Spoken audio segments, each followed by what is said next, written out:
Welcome to the 10,000 Things Zoom for December 1st, 2018. I'm Robert Saltzman, author of the 10,000 Things.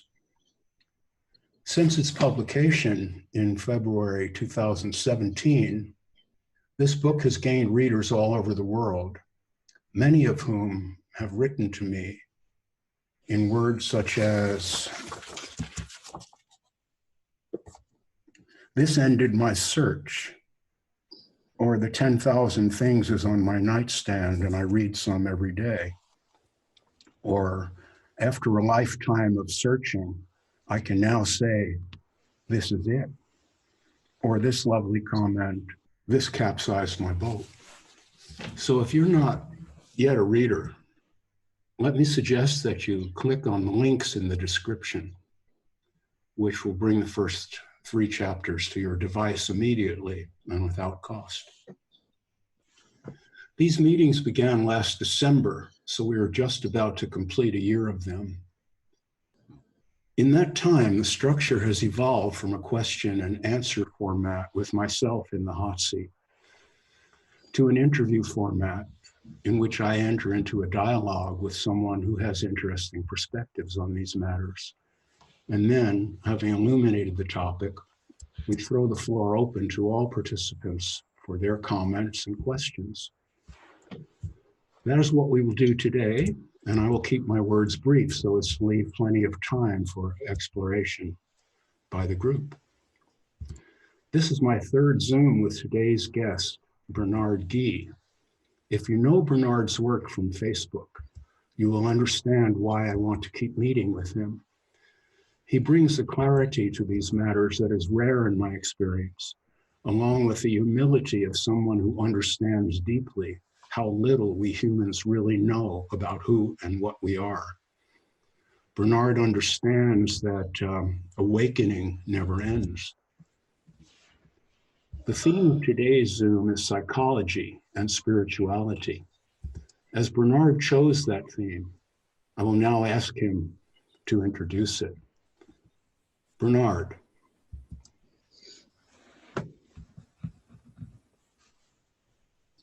I'd like to take a moment to share something that I was contemplating lately. You know, I'm not a public figure, and somehow life managed to throw me under the spotlight, and you played a part in that, Robert.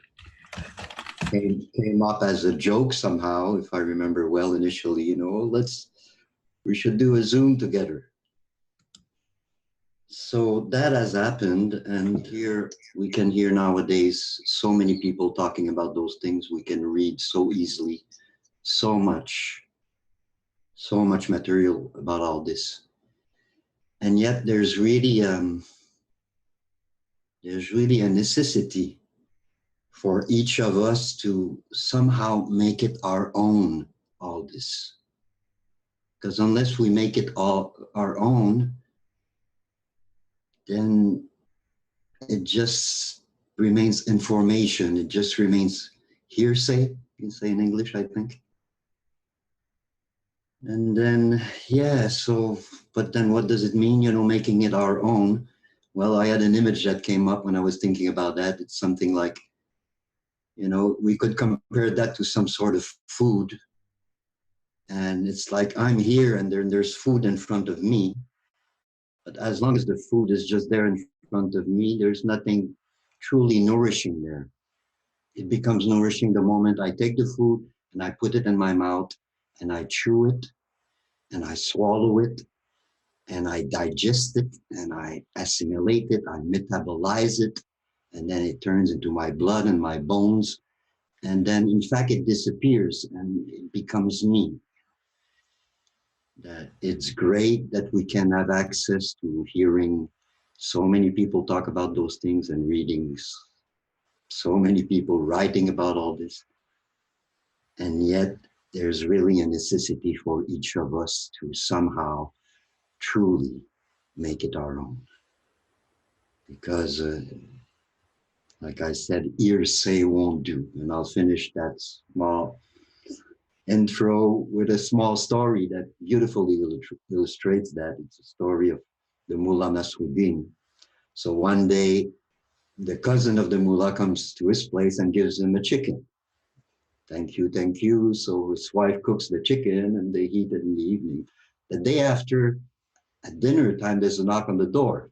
He goes and opens the door, and then there's a man, stranger there. And the man says, well, I'm the cousin of the cousin who brought you the chicken yesterday.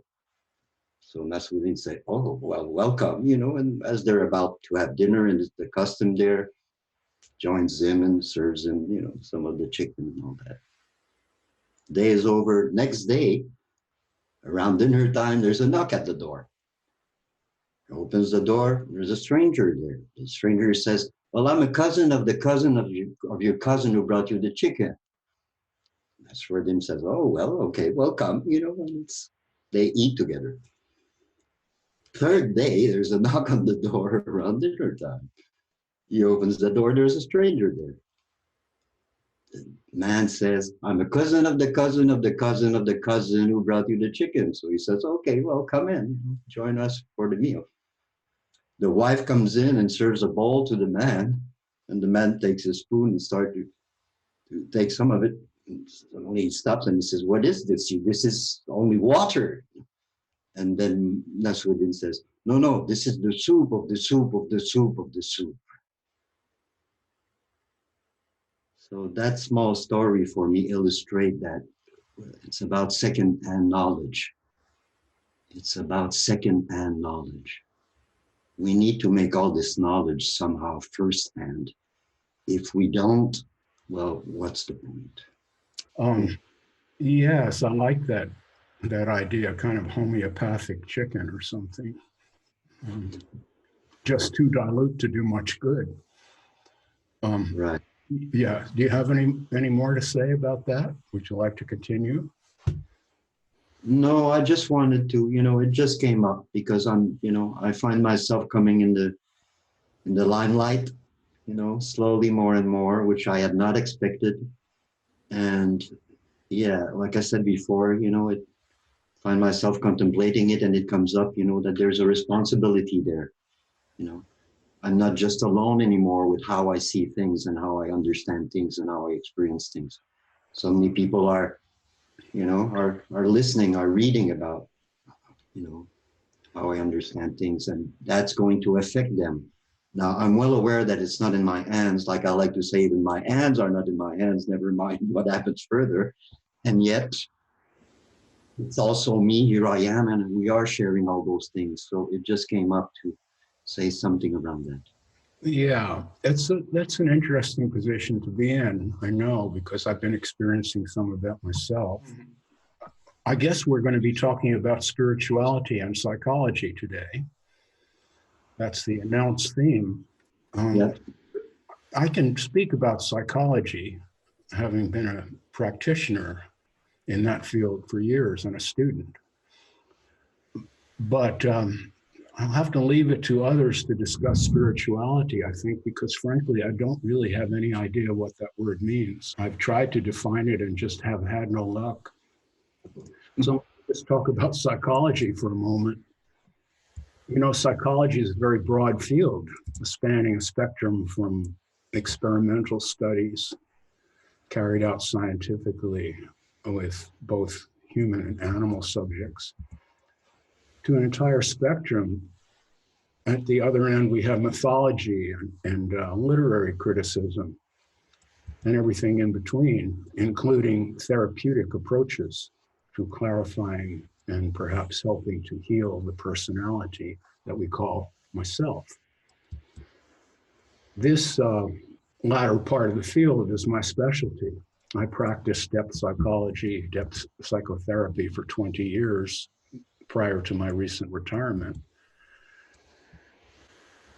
Now, the word psychology means literally the study, the ology of psyche. What is psyche? Well, psyche is a Greek word meaning soul or the breath of life. But Psyche was also a character in Greek mythology. whom we first encounter in the 4th century before Christ. Psyche's story is rather long and complex, so I won't attempt to tell it all here, but just to give a taste. Psyche was one of 3 daughters of the king and queen. They were all beautiful young women, but Psyche stood out. She was not just good looking, but an absolute knockout, a peach. In today's parlance, she was hot. And she's attracting so much attention that worship at the temples of Aphrodite, the goddess of love, beauty, pleasure, and procreation, drops off, and Aphrodite is pissed.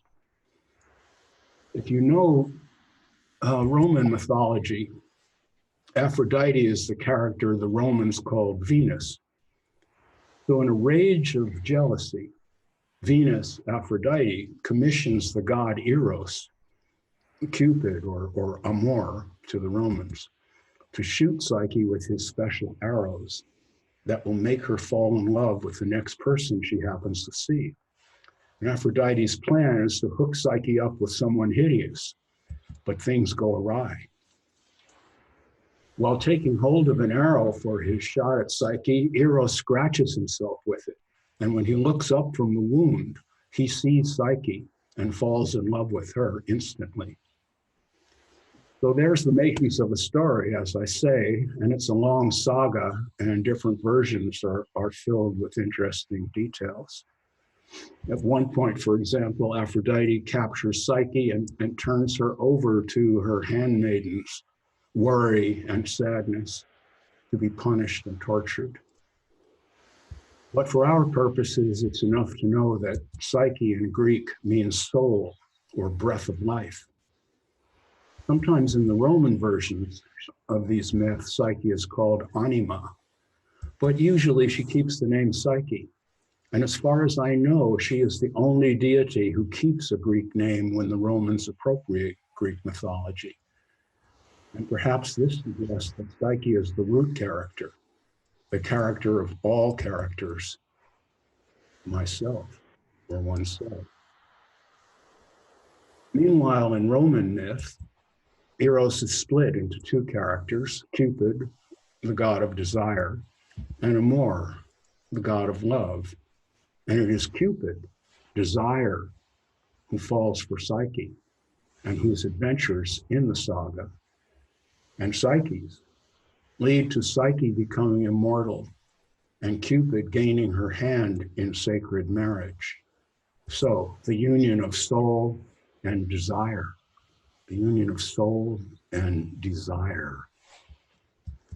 So as I hear this story, the core of psychology, the study of psyche, is the study of soul, or one's individuated identity, the study of the feeling of selfhood, or as I call it, the sense of I-ness.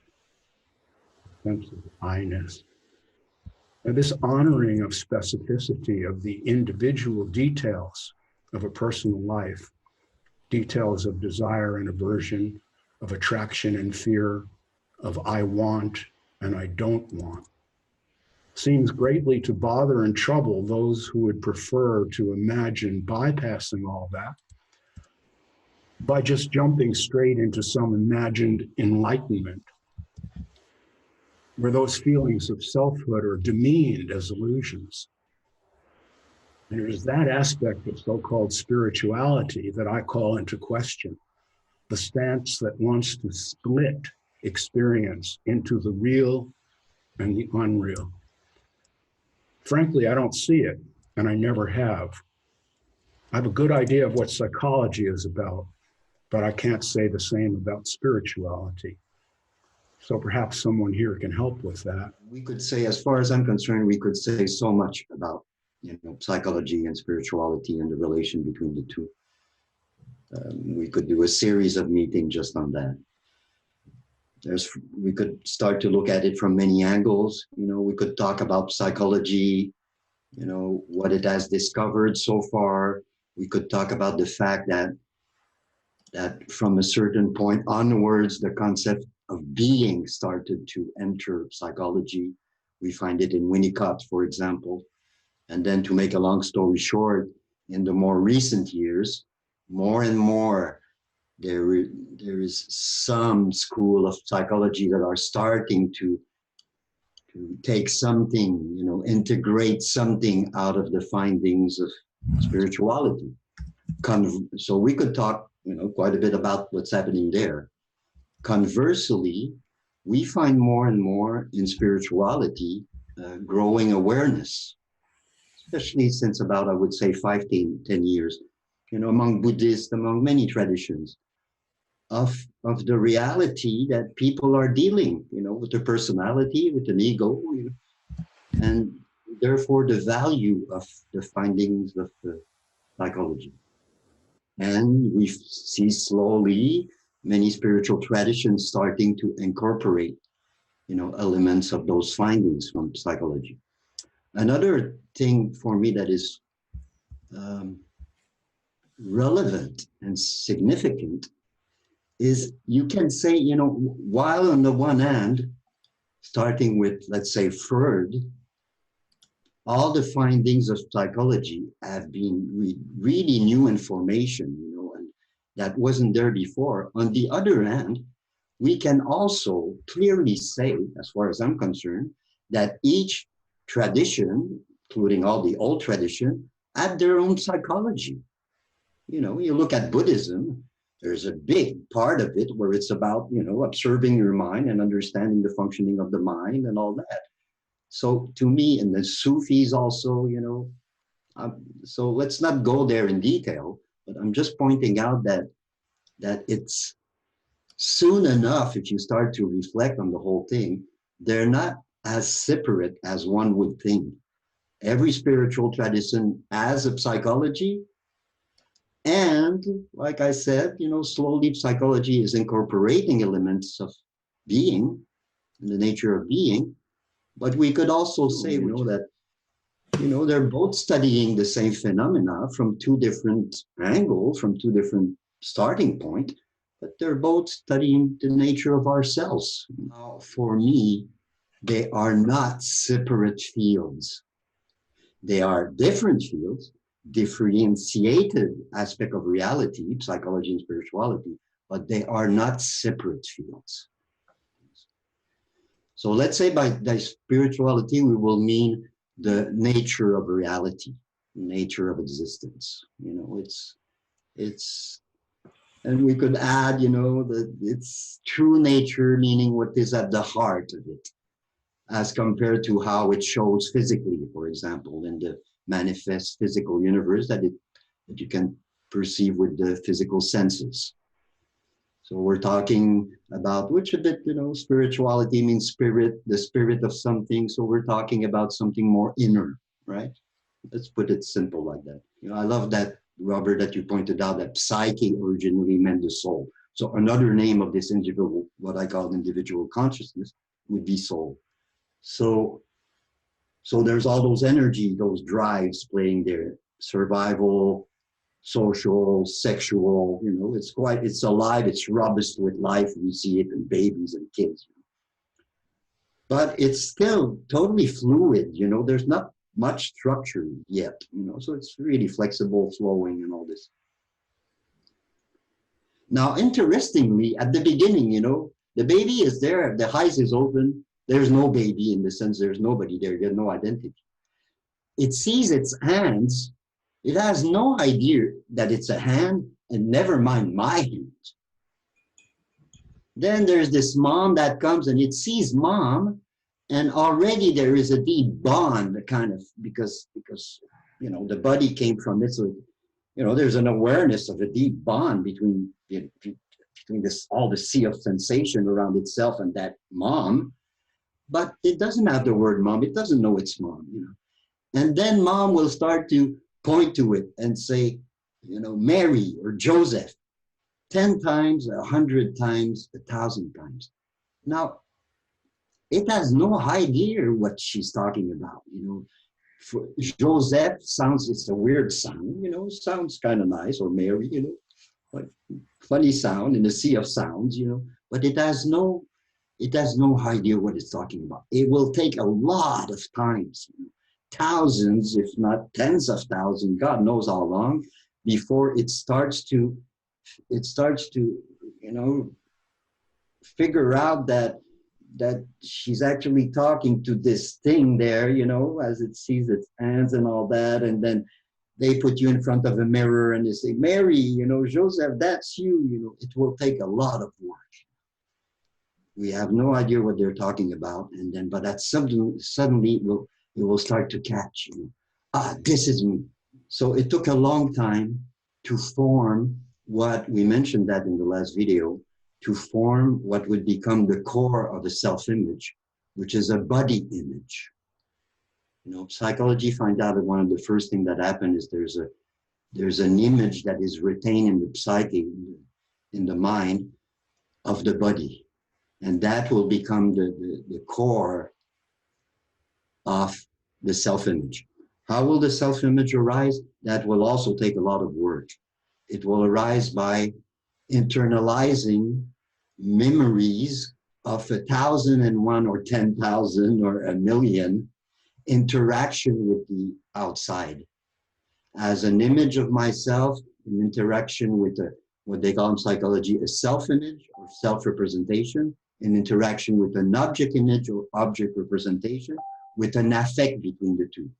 I love, I like it, I don't like it, feels cold, feels hot, feels good, feels bad, so on and so forth.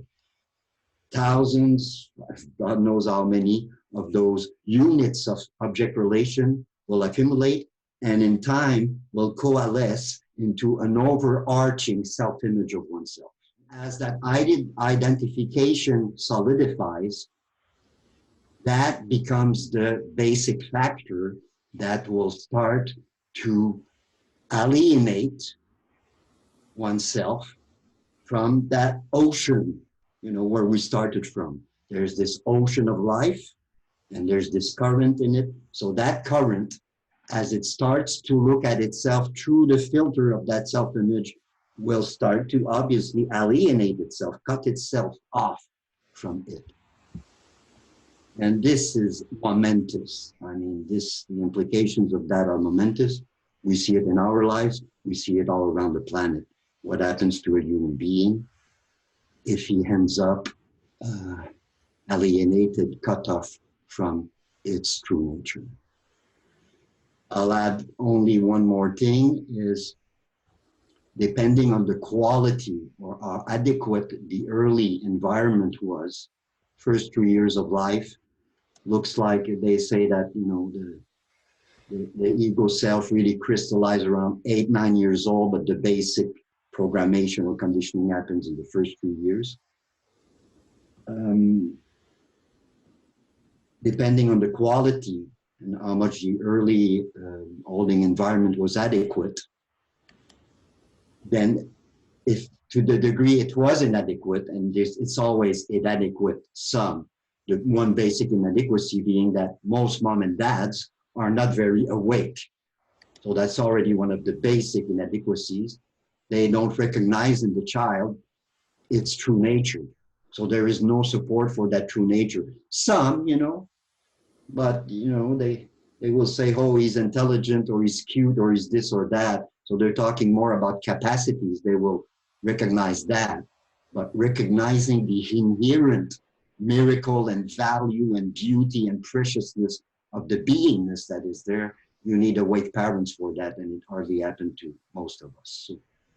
So to the degree the early holding environment was inadequate, the structure of the ego self will be more or less defended. There will be more or less an armoring happening. The ego self is not just conceptual, it's an armoring that is literally physical, literally muscular, literally the nervous system and all that. So that's a whole other thing we could talk about. You know? The sense of myself from a conceptual point of view is not just thoughts in our minds. We could say, you know, that to each thought in my mind correspond a nervous system happening that corresponds to a muscular happening. So, to the degree the early environment was inadequate, the harmony is more and more solidified and solid and concrete. So I'll finish by saying that if you take that whole picture that I just presented as a whole, there is a possibility of using all the findings of psychology and using all the techniques that they have developed to work on the ego self and the ego structures that constitute the ego self and the defenses and the resistances and everything, to start to see through them and start to, make them more flexible and more, less rigid by and by, more and more transparent to their true nature, which is the same water, as the ocean. So from an ocean of presence, of life, of the living presence of life, to an individual current within the infinite, apparently infinite ocean of life, to a hardening of it as the ego self, more or less, a structuration of it, the oneness of the ego self and every ego structure, and every concept in the mind, and every emotion, and every sensation of the body, inseparable from the ocean of life. Manifestation of the ocean of life, an expression of the ocean of life, particularizations of the ocean of life, inseparable particular participating parts of the ocean of life. So voila, Robert, that was my share about it. Yeah, so let me now invite the other participants here to make themselves known with comments and questions. If you want to participate, just turn on your mic and start speaking, please. Hi, Robert and Bernard. This is David. Hi, David. Hi, David. Hi, thanks for that. Thank you, Bernard, for that. What you were talking about true nature, and I understand the points you were making. I've been I've been reading a lot of Robert and listening to him for the last year or so, and I'm kind of curious about.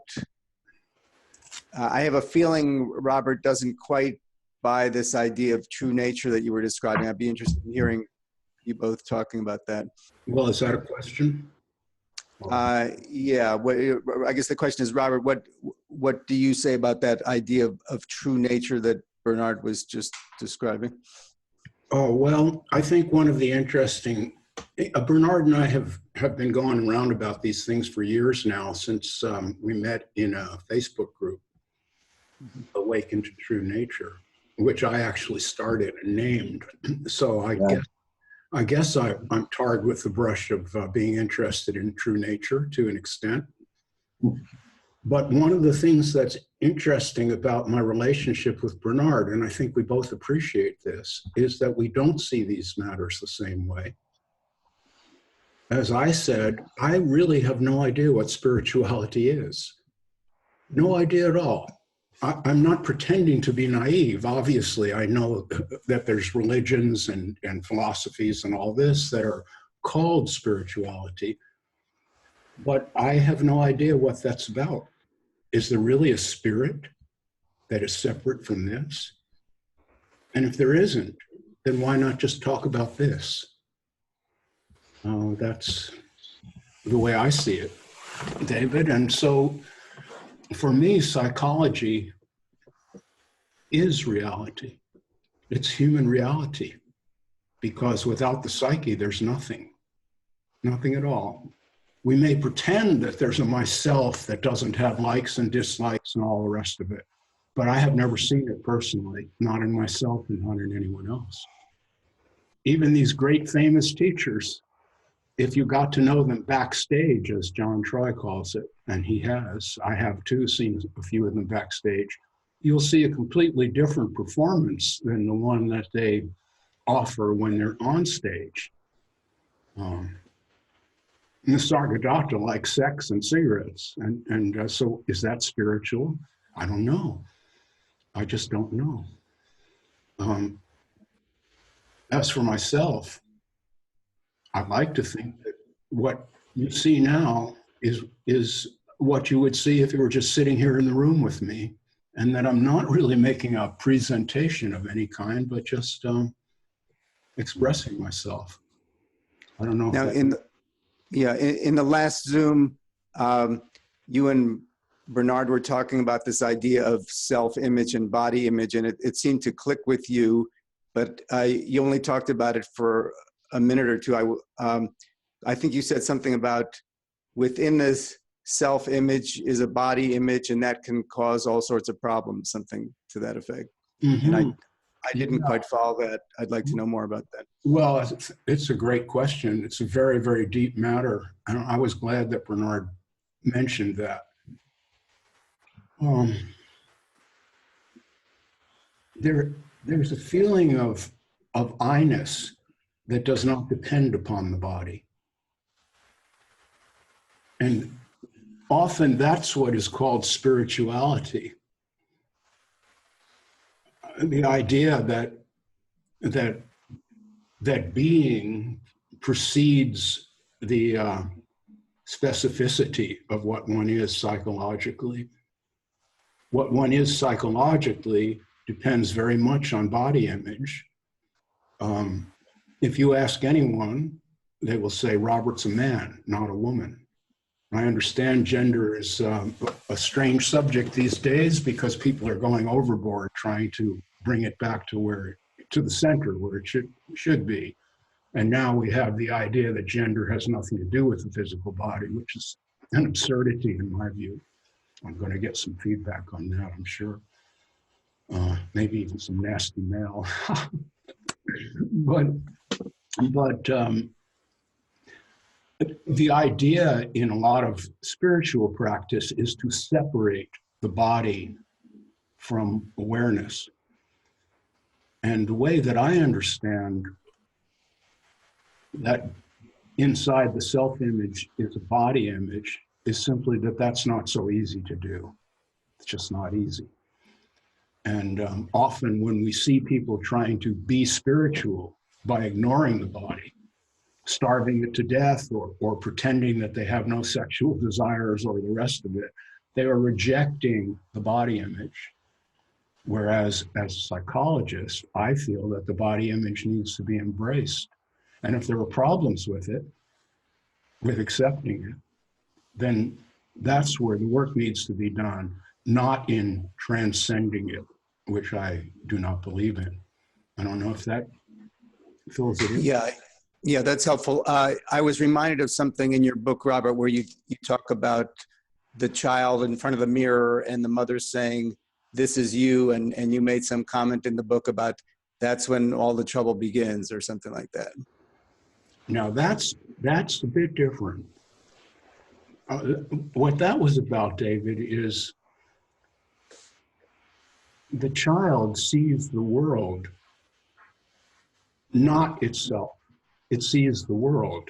This is Douglas Harding tried to point this out in his work about being headless, that what he really saw was never his face, but only himself from the chest down when he would regard himself. And the child is being coached by the parents by standing in front of the mirror and being told, "See, that's you," is being coached by the parents to see herself or himself the way someone else sees him or her, objectively from the outside. And that causes a tremendous amount of pain and trouble, which later usually needs to be confronted in one way or another, because we are actually not what people see when they look at us, not at all. What we are is what we are in a more healthy point of view, I say, is what Bernard was meant when he said presence. See, what I really am is this knowing, this knowing without trying to know. For example, when you speak, David, I don't have to try to figure out what you're saying. The words just come into my intelligent aspect, and they're decoded immediately without having to try. And when the child is defined outwardly, the child is put on an ego trip. I have to dress right, I have to learn to speak right, I have to be appealing to others, I can't break the rules. And you see all of this cripples the child by taking away the ability to simply be and making the child overly concerned about how one is seen by others. It's a complicated issue. I think I haven't really been very clear, and I'm sorry for that, David. No, that's very helpful. I don't want to hog the conversation here. I just want to finish with one thing. What you're saying implies that there could be some interesting new way of child rearing to kind of focus on what you're saying. And I wonder if you have any ideas of what that would look like, or how the child would be different if there was a different child rearing focused on what you're describing. Yeah, well, perhaps there could be, but I don't think there will be. I think that I'm not one of these people who thinks the human race is evolving and improving. Mm-hmm. The way that I see our human existence is that it's more like a flow or a circular motion. There are times when child rearing has been better than it is now. There are times when it's been worse. And in the future, it may be worse than it is now for a while. Maybe it will be better than it is now. I'm not one of these people. I'm not a humanist. Let's put it that way. I am not a humanist. Don't believe that human beings are some kind of self-improvement aspect of reality. I think we just are what we are. And most parents screw it up terribly in raising children. And sometimes the ones who are most desirous of doing it right are the ones who screw it up the most, I have observed. Uh-huh. All right, thanks a lot. Bernard, you have something to add? Well, I just want to respond to the first thing that David asked. You know, let's not get caught up in words, David. It has been called many names. That presence, Robert was just referring to. The whole of life is being here. So being is one of the word. There is the presence of the whole of life. Presence is one of the word. You know, some people will say spiritual nature because of spirituality and all that.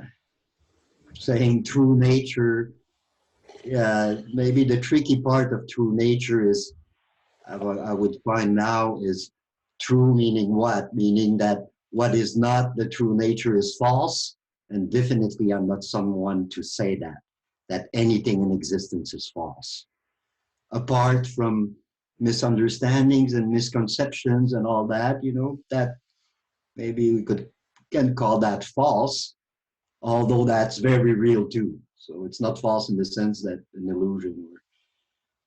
So true nature, you know, so, you know, it's a good question. I mean, one teaching calls it essential nature. That's a good word, but you see, essential comes from essence, and essence comes from being. The root of the word essence means it's esse, which means being. So that's also a good way to say it. It's interesting, I'll just finish with that here in Quebec anyway, the first two verbs that you learn in school is avoir et être, which is to have and to be. The verb having and the verb being. So that's another way to say it, you know. There's having has to do with the physical dimension of things, and being has to do with the presence part of any physical thing, you know. There's a table there, you know. I just said there is a table there because there's the presence of the table. So we could go into the difference between the presence of the table and my presence. Fundamentally, there is no difference, and yet, so I'll stop there, David, but just to say that let's not get caught up in words. Let's always, with words, look for the significance, for the meaning. Let's always extract from words the the sense. So thank you, David. Okay, thank you very much. Thank you both for all you give and share and do for us. Much appreciated. I'll see if I can formulate this. And it might be kind of a couple of levels. Apologize in advance if it's a little scrambled, but it seems as though, and I've given this some thought this week in anticipation of this, because the idea of blending psychology and spirituality, you know, it hasn't been talked about a lot. And so when I try to relate that to my own life, it comes up, it brings clarity really when I start thinking about it. And that is, as triggers arise, we'll call them a psychological trigger, like maybe something my husband says a certain way makes me pissed at him, or for, you know, if I dig down into it, it'll be, brings up my feelings of unworthiness or inadequacies. So often I'll either ride that for a while and carrying edge with it, or I'll be able to step back and see it. And it's often after the fact. So my question kind of is a little bit about, does seeing that and recognizing that, bringing awareness to it, sort of, does that sort of release the knot enough to like loosen it so it's not as intense next time? It's kind of a psychological question, I guess. But does the all-inclusive attention to seeing that, does it sort of release it? Release, let's say, I like your analogy, Bernard, part of the density of the sphere that's developed? Is, maybe I'm asking, is that a good practice, just to be able to recognize it without having to dig down too deep and try to psychoanalyze myself? Am I making sense? Yeah, well, you're making sense to me, Cindy. So I could answer something. Yeah. Did you read my famous, by now famous, ice cream post? Yes, I did. And it's been a while, so Right. I appreciate any review of it. Well, you know, for me, one of the problematic of, let's say, traditional spirituality, to call it that, is it one can easily get into bypassing, you know, that's a famous also word now, spiritual bypassing. And that would mean someone ends up focusing through practices or one way or another, focusing on the being part of oneself. And, you know, slowly, you know, getting to know it more and more, slowly getting in touch with it, and then starting to have more and more moments where suddenly it, you know, the experience shift from, you know, conventional experience to suddenly, you know, some, in a way or another, some state of being, you know, of presence. They are, as far as I'm concerned, countless aspects to this presence. And, but that leaves all this material untouched, right? You know, I can know more and more my presence, but all this material, it's there, this psychological material, those whatever emotional content and all that. So, you know, it happens to everybody. They're sitting on their meditation cushion and they end up in groovy spaces. But then the moment they get up from the meditation cushion and start to interact with life again, well, it all goes out the window.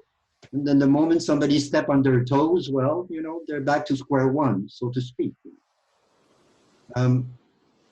Some spiritual teachers say, you know, that, well, that's just the way it is. In time, as you're more and more grounded into the presence, well, they will arise, you know, less and less, and you will be less and less identified, which I understand their point of view. Well, I mean, there's a truth there. And yet, I don't understand things that way. So I bring the ice cream post because for me, the best thing to do is whenever something comes up is go and find out what it is. And it is not about for me at all. That's why the ice cream post, I did my best to try to make it very clear. It's not about psychoanalyzing oneself. It starts with the body. The mind might provide information. I mean, you know, if I'm reacting to my girlfriend, and the mind might provide information and like memories and, you know, in many ways, some useful information about what's going on with me, that I'm reacting like an asshole to my girlfriend who actually was just herself and did nothing special, but she did it in a way that really pushed my buttons, right? We all know about that. So for me, this inquiry I was talking in the ice cream post is not about philosophizing about what's happening with me. It's not about psychoanalyzing what's happening with me. It's about being with the totality of the content of my experience in an experiential way. It starts with the body, it starts with sensations, it starts with the felt sense in the body. I would say first felt sense, second the emotional content, and third the conceptual content. And you start with that. I feel angry. What is that about? How come, you know? I love that the word understand, if you split it, it's literally understanding. What stands under? Isn't that beautiful? Very beautiful word, you know. There is what is there, but do I know all the truth about it? No, I don't know all the truth about it. So something, you know, for me, it starts where we are experientially, moment to moment. We're always somewhere experientially. And to me, honestly, just to finish that, it doesn't apply just to when something difficult happens. Apply the same thing when you feel good about anything in any way. Mm-hmm. You know, we have a tendency when it's something good, we just want to eat it like candy and then finish. When it's something bad, we don't want it. Yeah. What about the good stuff? Who tells you that you know all about that? You're feeling joy suddenly. You can bring the same inquiry to that. Who told you that you know all the joy there is? Well, we don't know all the joy there is, I say. God knows how much joy there is. So whenever I feel joy in a way or another, I can also inquire into that. Well, what do I mean by that? You know, how are you doing, Bernard? Oh, I feel great. Well, that's a little vague. What do you mean by that? Be more exact, be more precise. Okay, wait a minute. I feel this bubbly thing in my belly. Okay, well, say more, right? Inquiry for me is a dynamic, living curiosity. It's a love affair with life. And the closest place we can start is right here, because here we are, you know. I could inquire into Cindy, but that wouldn't be the closest access. I'm the door, you know. Jesus says, you are the life, you are the door, you are the light. Yeah, well, here it is. We are the door, we are the life, we are the light. So that's my take on it. Good, thank you. Yeah. My pleasure, Cindy. Robert? I'll go reread that post too. Yeah, it's a good one. I did my best, you know. It's not detailed, you know. We could open many parts of it into many steps. But the idea, right? Yeah. Yeah. But there is no magic pill, Cindy. There's a part of me that would like to find, you know, the shortcut, the magic wand. There isn't. And any teaching, any teacher, because some are there that say, you know, here it is, bang. Well, good for them. I know where they're coming from. I know that you can come from a place where, I mean, it's not only that it's simple to understand. Somebody said even better. He said, it is so simple, there is nothing to understand. I mean, I know where they're coming from when they say that. I've been around enough. But that doesn't cut it for me. It especially doesn't cut it for most people. maybe it cuts it for me, but I already know that, so what? It'd be like saying it's all ocean, so why bother? Yeah, right. Stepping off the So wave? what's new? What's new? We heard that a billion times by now, most, people who are on the path of it. Right. Thank you. My pleasure.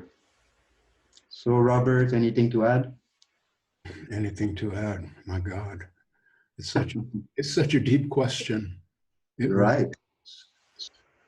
Well, Cindy, suppose I am filled with hatred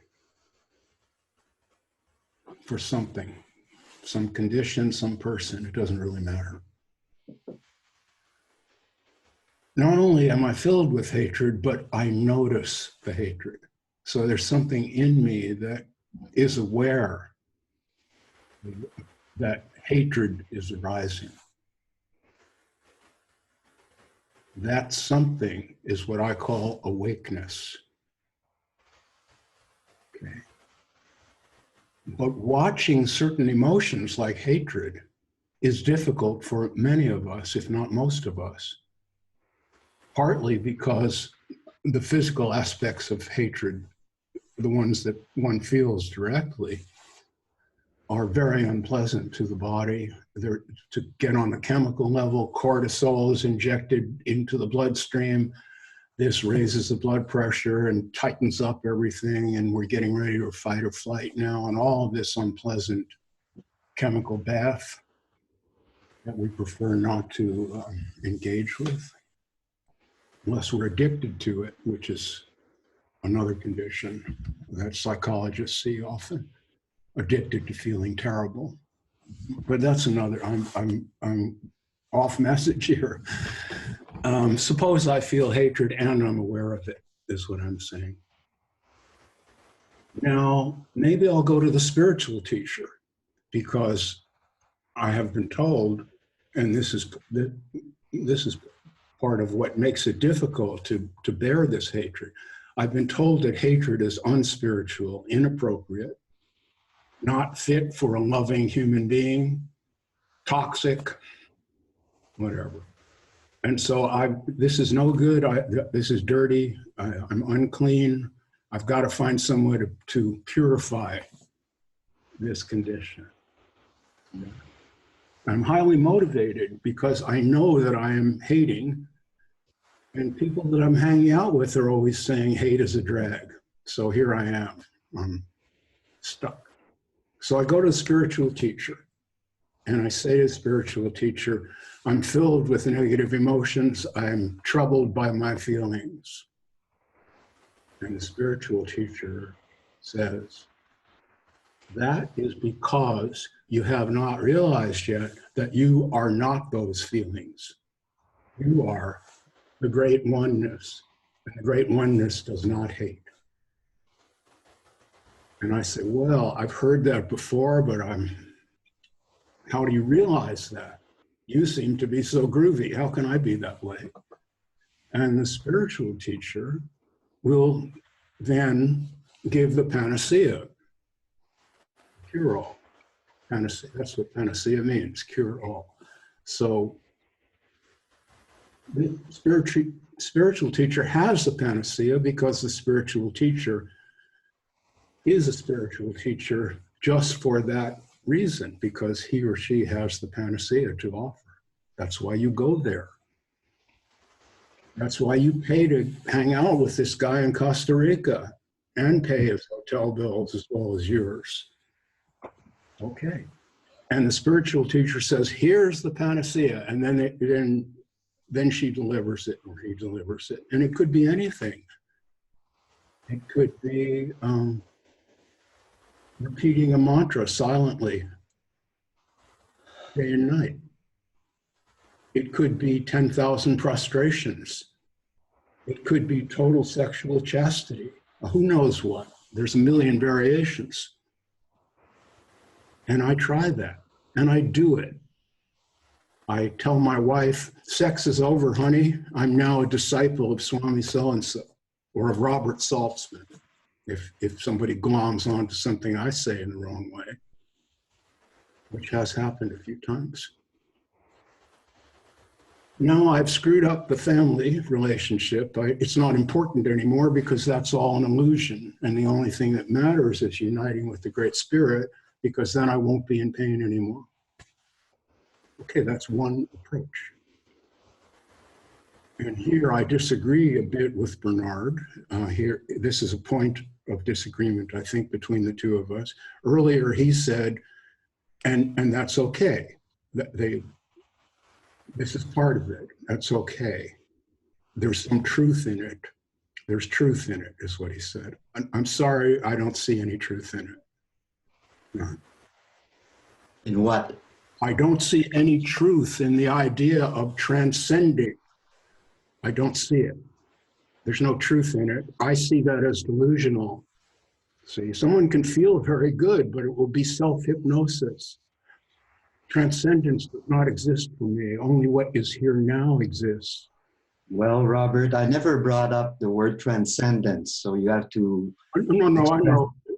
express. You have to express that differently. What do you mean? Okay, thank you. I did jump a couple of maybe logical connections, but what I was, you were saying earlier that in spiritual bypassing, as you mentioned, some people go to a spiritual teacher and getting involved in that practice is a way of bypassing their emotions, their emotional condition. Right. And you said, and the teacher will say, there's this oneness to it all, and that's what has to be realized, not one's own psychology. That's pointless. What you have to do is realize this great truth, and then you'll be free of it. And you said, and there's some truth to that. And I say, from my perspective, there's no truth to that. And I think that one of the interesting places where you and I, who agree on so much, probably disagree. Not that one is right and one is wrong. I have my world in which transcendence does not exist, and your world in which transcendence of that kind there's a truth to it. Okay, I'd like to respond something to that. Because one of the beautiful things for me that is happening between us since years is, though we can have about a lot of things different views, somehow we always manage to find a reconciling, almost always. So I'd like to respond to that. I'm not saying, and if I said that, well, then I was inaccurate about my own understanding. I'm not saying that you can transcend all that in the sense that you're done with it. That's not what I meant. If I said that, whether I said that, that's not what I meant. What I feel, because I see that that's what I did for quite a while in my young spiritual journey. I meditated a lot. There was a period where I was like a monk, meditating 6, 7, 8 hours a day for a couple of years, right? What I was saying is, you can't just focus all your art and all your mind and all your energy on just this presence. And at the beginning, it was really like a practice, a focus. And as time went on, I realized more and more, well, it's not working like that. So there was a letting go happening, and then just allowing myself just to sit there, not doing anything anymore.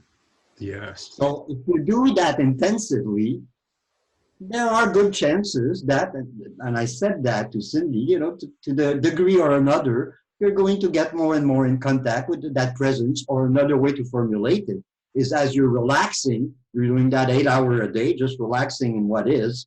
At some point, what is going to start to manifest a little more and a little more than the rest, because you're not attending to the rest. Now I totally, view things like you view, then that's what I said too. All the rest It's still there. It's just, it's right there. You're not attending to it. It's like it's just waiting for you to stop doing that thing or to come back, though it didn't went anywhere.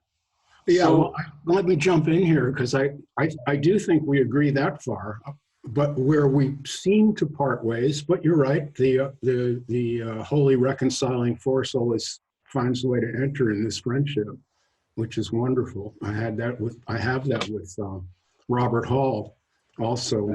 I like to discuss these matters because he has a beautiful mind like yours.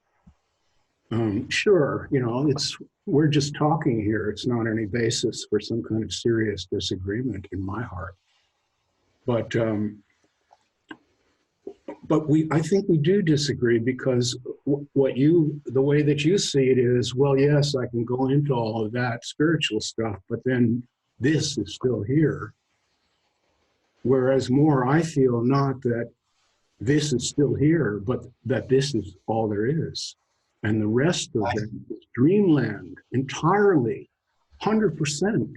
Not that so-and-so, such and such metaphysician had this really good idea. I don't think any of those ideas is good.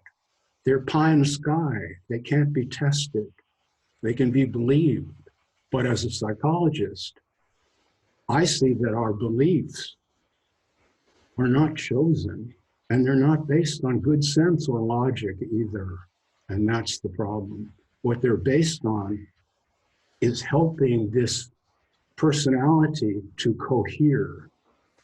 Because the main threat to a human being, besides physical death, is insanity.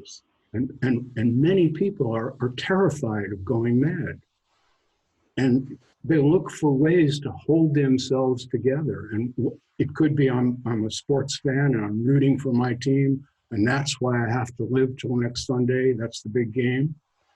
Or it could be I'm going to be an enlightened being sooner or later if I follow these instructions. And to me, that has to be here. Don't get me wrong. I'm not pretending it doesn't exist. But it's what I call the hypnotic trance. I know, Robert. But let's set that aside because I wasn't finished with this story about spiritual bypassing. So you go to the spiritual teacher and the teacher tells you meditate, stare at the wall 10 hours a day with your back to the room, and you will attain moksha.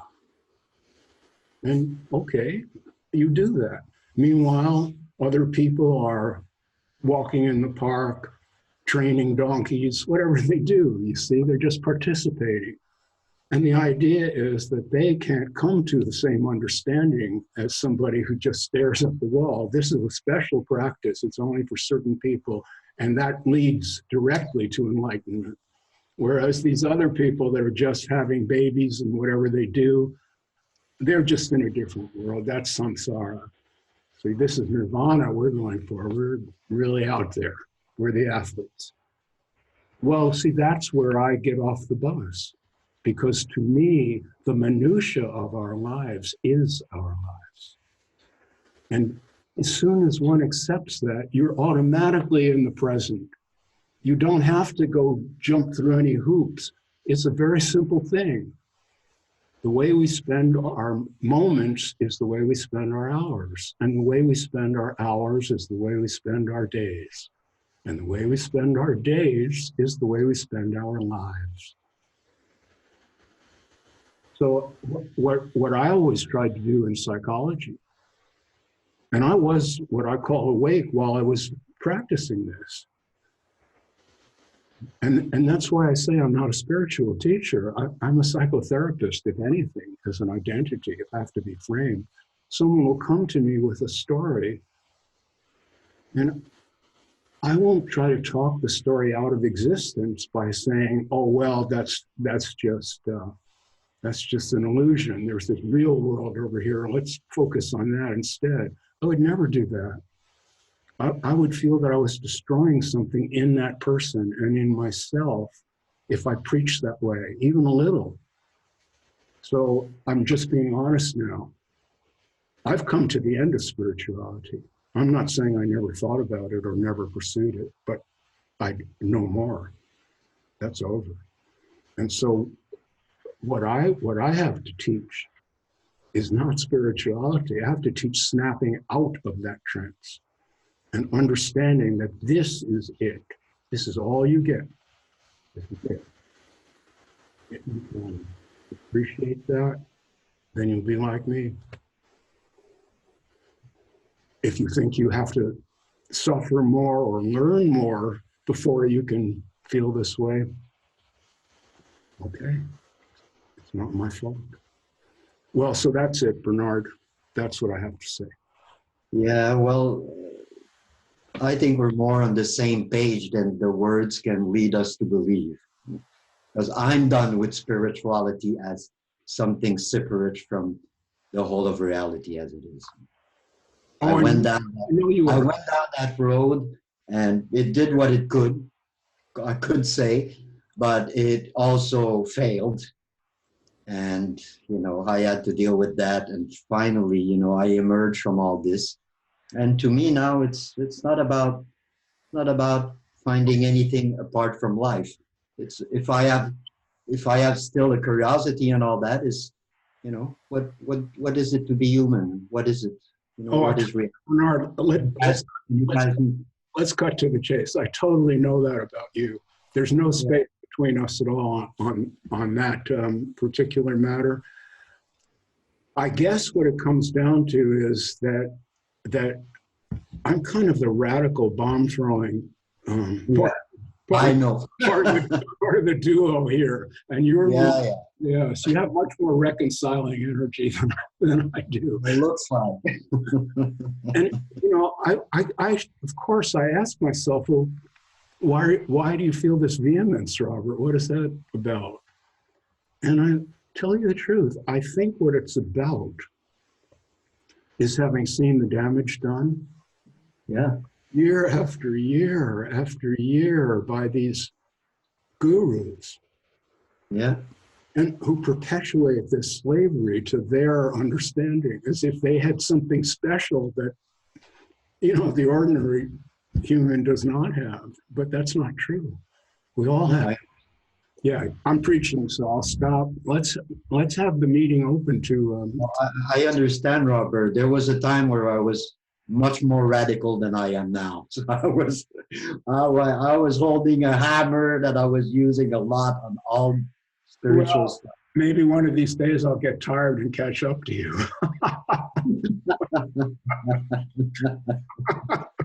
Well, I hope you do.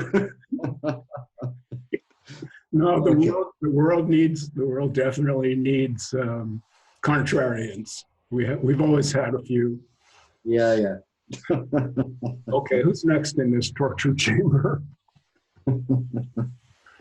Really, let's have someone participate. Bring us something. Yeah. No, Martin came in. Hi, Martin. Yes, I don't see. Hey, Bernard. So I apologize for arriving so late. No problem. Welcome. Thanks. Obviously, I've missed everything that's been said. Well, it's recorded, so you can catch up. Yeah. Just jump in and let us know where you are right now. Oh yeah, could do that. Right now, well, the subject of psychology and spirituality was very pertinent to me. My belief is that a lot of people, I mean, it's almost a cliche, but I believe it's true that a lot of people believe that they can bypass psychological issues by, just the spiritual fix that will render any psychological work, irrelevant. And I think that's something that's a big problem for a lot of people. Wowee, I'm going to get you to write my next book. Ghost writing. You'd be a ghost. How would that be?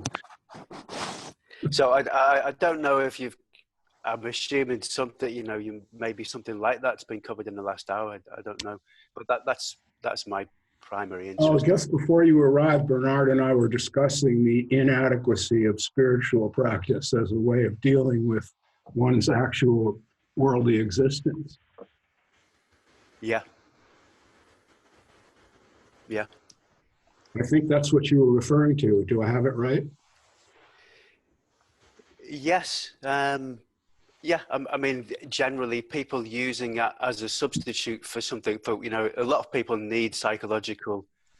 They need to sort out real psychological issues, and they don't. They either don't see that or think that. Like I said, that some kind of the right spiritual practice will mean they won't have to deal with that. Yeah, I think that's really, really common thing. So let me ask you a question, Martin. Would you say that people should not undertake spiritual practice until they have their ordinary sense of self well in hand? Or are you saying that spirituality actually is irrelevant to selfhood as a human, or something else? Where are you on that spectrum? Well, I think maybe ideally, if people could deal with the psychological, real psychological issues first, then great. But I think also, I mean, in my experience, if someone can do both hand in hand, then that's fine. And I think a lot of people, these psychological issues don't become clear until they've done a certain amount of, in inverted commas, spiritual work.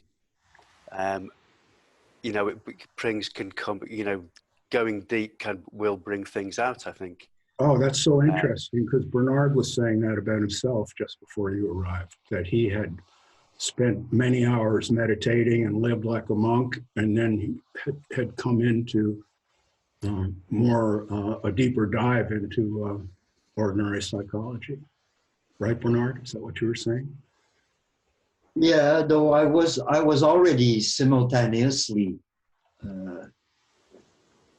it started for me about some 25 years ago, where the two fields, more and more for me, they were just two different aspects of the same thing. Prior to that, I was more seeing them separately. My thinking was more something like where therapy ends, then meditation begins, let's say, to put it in those words, or where the psyche ends, as psychological material, the being part starts. So there was a split happening. Mm-hmm. But now it's been quite a while. So even in those years that I was, intensely meditating, I was also, more since a while already, and more in studying and all that, and looking at all the material, psychological material in me, conceptual, emotion, and all that.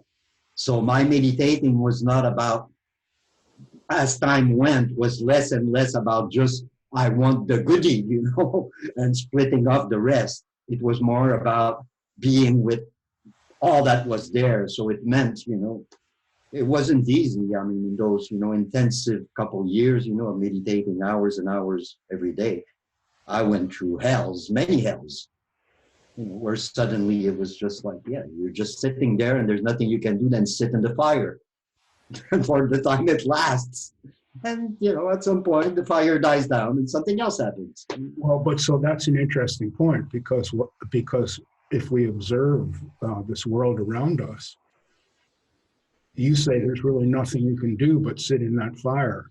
That's a description of Bernard Guy more than it is a description of that condition, because many people, when that condition arises, find methods of escapism. Right. And so there's something in people like you and me, although our personal psychologies may differ greatly, for all I know. But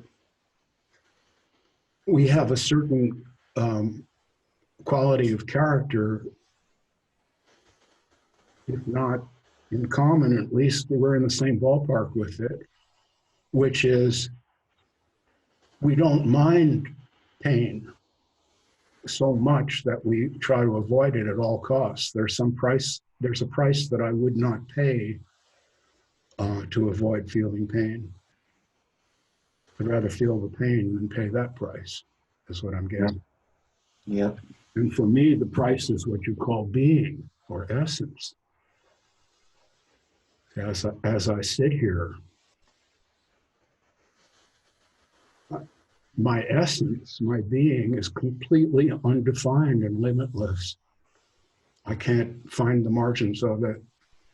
And I think this is what people seek in spirituality, but it's not there to be found for the most part, I say. And even if there are some things to find there. The price that people pay for it is too high, in my estimation. Yeah.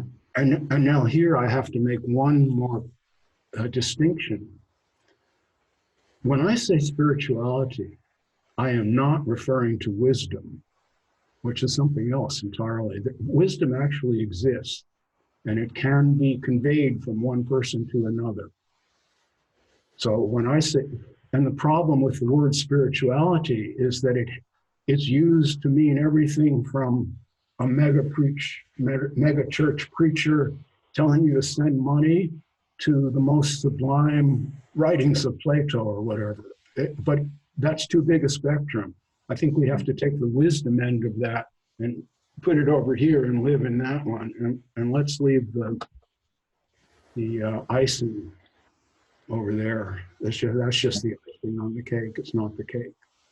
I understand, Robert. Good point. So I embrace the wisdom traditions. Don't get me wrong. I mean, Buddhism is beautiful to me. I'm not down on it. But I don't call Buddhism spirituality. I'm sorry that people do call it spirituality. It's a mistake. And there, of course, a lot of Buddhists would agree with me on that. Many would. So we have to be careful. You know, I'm asking you to be discriminating. When you hear me rant and rave against spirituality, I'm talking about the kind that is just sure that God planned all this and designed the body or whatever, and nothing ever happens without a reason. All of these silly spirituality, that's not wisdom. That's nonsense. May or may not be true, but no one knows if it is or isn't, and no one has any way of knowing that.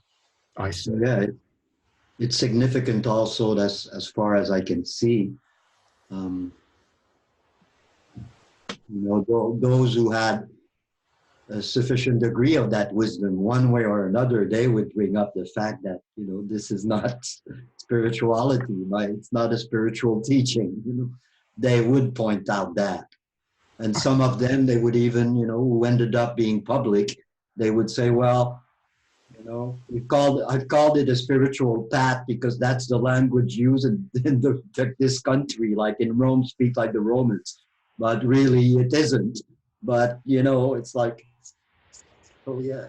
Well, but that's I get your point. Yeah, well, that's what you're being faced with now. As you say, you're coming out now after a long time of inner work and inner silence.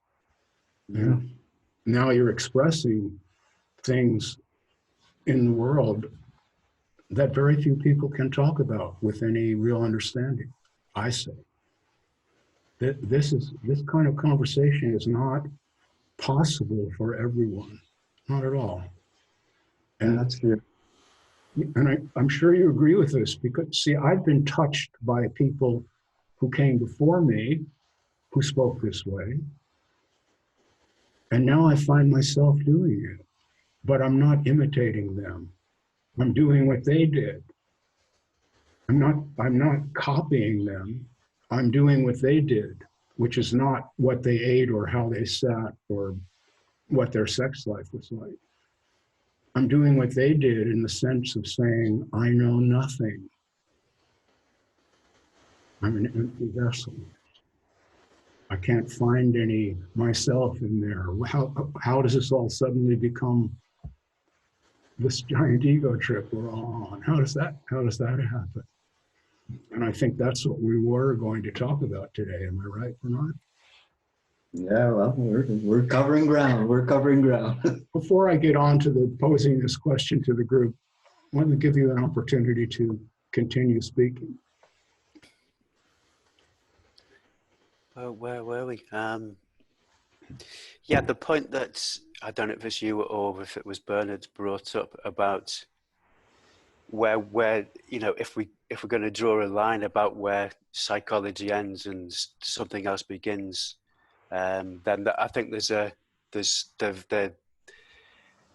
they are very much intertwined and meshed or whatever, and it's not easy to say where. Yeah, it's not easy to draw that line. I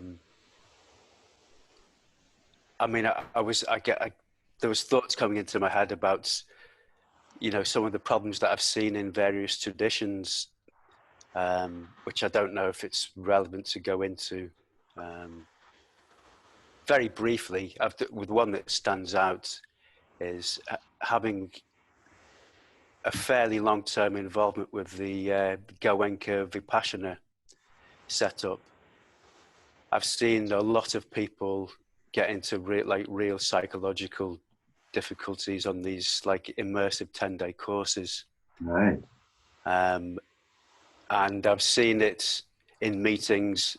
I've heard people much longer term than me in the organization pass all this off by saying, oh, well, Dharma will take care of, or Dharma will take care of everything, which is, to me, is absolute nonsense.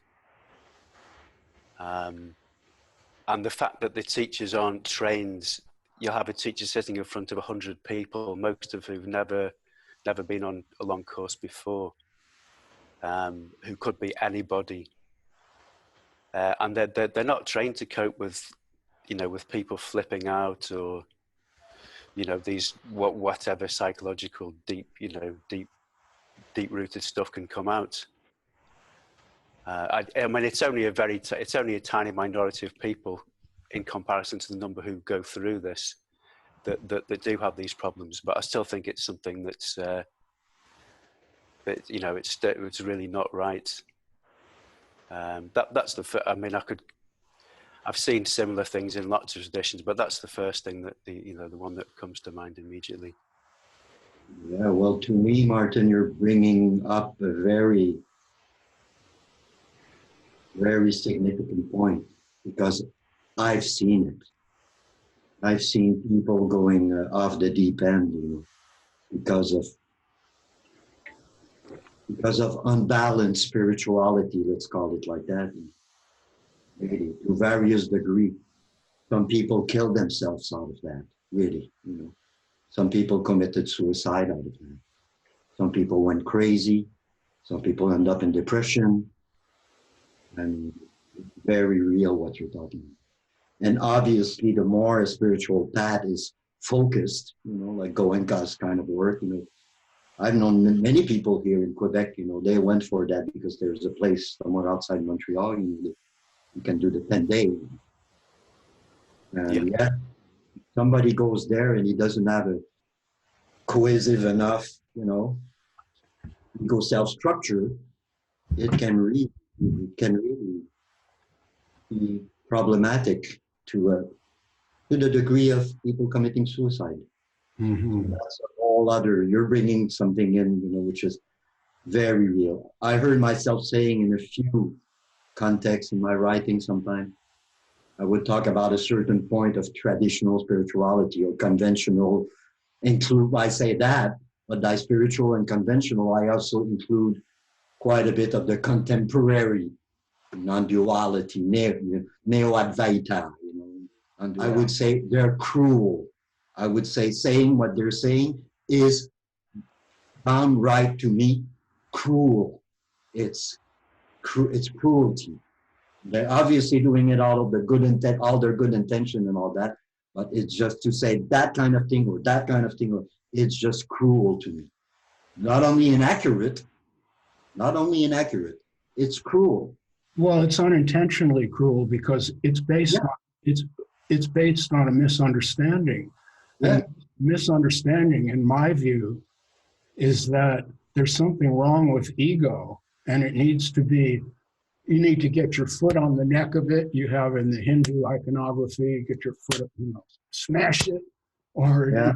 in contemporary non-duality nonsense. Yeah. The idea is to transcend the ego entirely and understand and attain oneness, this magical oneness. Well, the idea of working on the ego as if the ego were an enemy of some kind, or an appendage that we don't need, so you just cut it off and throw it away. This is a form of insanity. It's a misunderstanding of what a human being is, and if so that in one of these sessions that Martin was mentioning, if a psychologist were sitting in the audience and saw one of these people beginning to get shaky, he would run to the front and say, "Stop the meeting, this guy's decompensating. Let's stop talking and get some reality back in the situation here."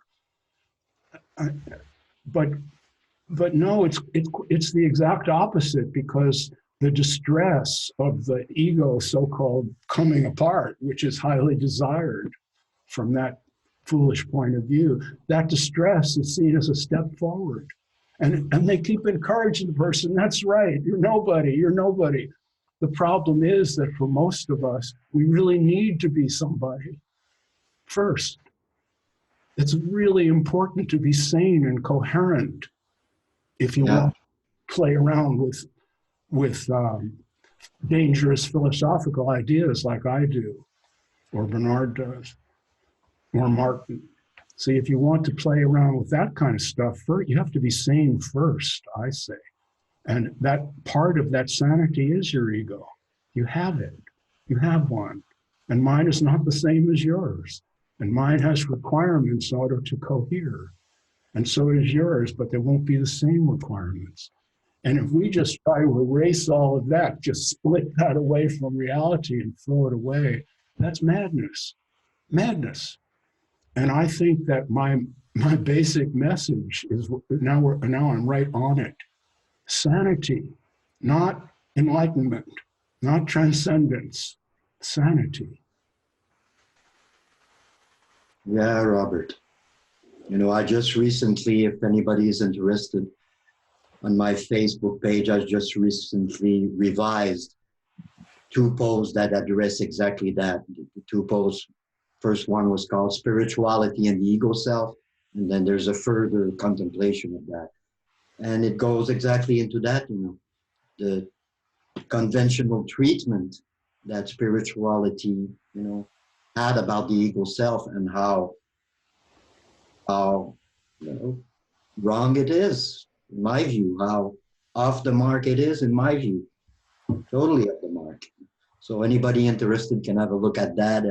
They're quite good. I wrote them a while ago, but now I just revised them, and they go into it, in some detail. So yeah, cool, Robert. Mm-hmm. One more bite at the apple, Martin?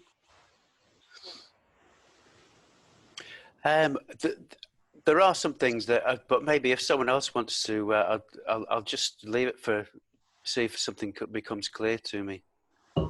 And I'll put my hand up if it does. Okay. Thank you so much for your contribution. It actually helped me to clarify something for myself verbally, which is the difference between spirituality and wisdom. They actually don't intersect in my mind. I understand some people may think they do intersect in a way, maybe like a Venn diagram, partly intersect, partly don't, maybe. But it's an interesting understanding that I've come to verbally in just here at the meeting, which is, it's beautiful. It's helpful and fruitful. I'm glad to hear it. Yeah. So Robert, I'm seeing the time now. How about we talked about it, a short pause? Sounds good. I How would go about to the, we'll take a 10-minute break and return here? yeah, or five or Okay. five-ish, Let's five, take, 10. let's take 5, go out in the alley and smoke a doobie and come back in, tune up the guitars and bass. Yeah, right. Play a quick tune. I can tell I'm speaking to a veteran here. Okay, we'll take a 5-minute break, everyone, and then resume the meeting. Thank you. There you are, Bernard. Yes, here we are, Robert. So I can't tell you how helpful that insight was to me about separating wisdom from spirituality. I understand the point. As soon as you do that, the whole thing makes sense. It really does. Yeah. Yeah, I mean, in the past, I find myself addressing, let's call it the presence part or the being part. I would call it the essential nature, which I think I referred to when I was answering to David. It's like, we need concepts. We both know what concepts are. Rather than saying something for a minute, I resume it to one word, But then, of course, it gets tricky because the more, you throw that word in the world and people receive it and it mixes with everything they've heard and read about that word and it becomes something else than what you said. Yeah, well, that of course, that's the problem. A word can only mean what you think it means. And that can only be based on your experience. Yeah. So if I have an unusual experience and I want to convey it in words to someone who hasn't had that experience, it won't work because they don't have the experience on Right. Yes. So we both see that, right? Yeah, Gurdjieff had a lot. Gurdjieff would often talk about that. You cannot transmit understanding. Yes, exactly. So whatever you say is only understandable to somebody else to the degree that they've added their own realization or experience that is close enough to what you're talking about. Yes. So I have been asked many, many times. So then, since you see it that way, Robert, why do you carry on like this? Publish a book and do the YouTubes and all this. What's the point? Right. Yeah. And the point is that I was influenced by coming into contact with these ideas. Yeah. And the wheel turns, and now it's up to me to occupy that role. But that's all it is. I mean, I'm not saying anything new. Nothing. It's all been said. Yeah, and on the other hand, you have your own unique, incomparable point of view because you are a unique, incomparable manifestation. So that's true too. Oh, I totally agree. See, and that when I talked about sanity earlier, to understand that and value that in oneself and in others is a big part of sanity. That's partly what sanity is, to say, I'm okay, and so are you. You have a right to be you. I have a right to be me. There's so much sanity in that. Yeah, but then, people who don't have a basis of experience enough, then they get confused because one moment we might say, there's nobody here. And then the next moment you might say what you just said. Then people who don't have a basis that can accommodate the reality of those 2 points of view, which is both true, then it's like, well, which one is it? The mind is a polarized, either there is something or there isn't. Well, no, there is and isn't. Yeah, in a famous psychologist, Edwin Ettinger, who was a Jungian, invented this diagram. It's quite interesting. It showed the original being was just a sphere. It was intact. And then another smaller sphere formed inside of it and left and moved a distance away. And that separate sphere was the ego. And the big sphere, the mother sphere, was the self. And they were connected by a line that Ettinger called the ego-self axis. And the idea was in maturity, the ego would become aware of the axis and aware of the self. Yeah. And you see, I think we can do that without believing in spirituality. There's no need for it.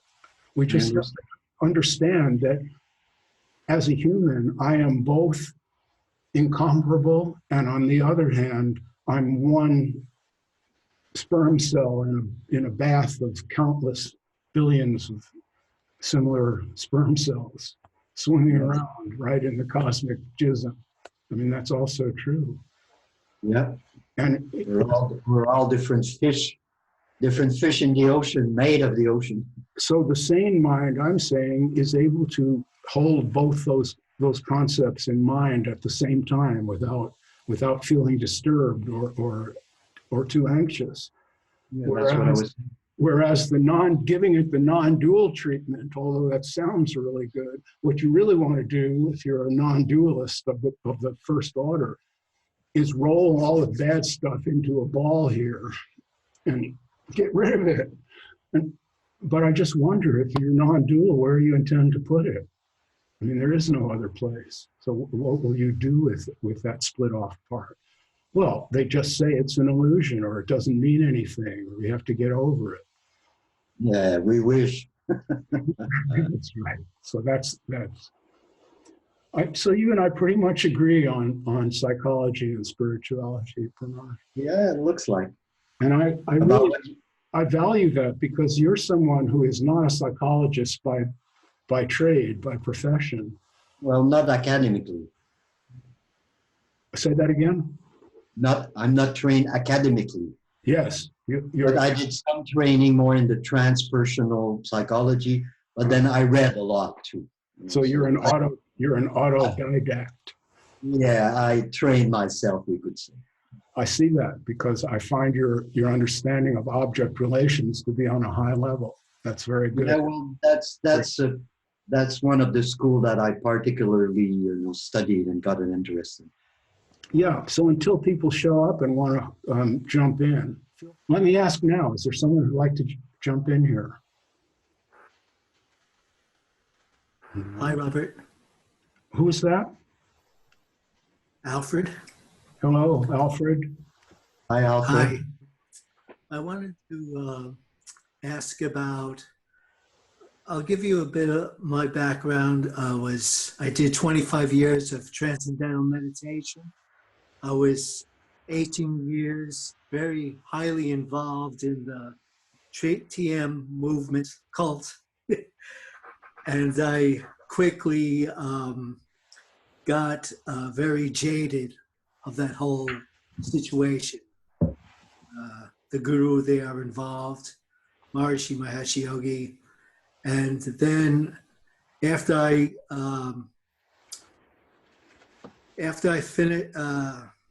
got too jaded with that, I left and found out about non-duality. And all that time, all the different satsang teachers, the books, and all that, I began to see that all that was part of that, in a way, very similar, and that became jaded in a way also. And then I found Robert's teaching, and it says that, it like told me that everything was, all that was really almost unnecessary.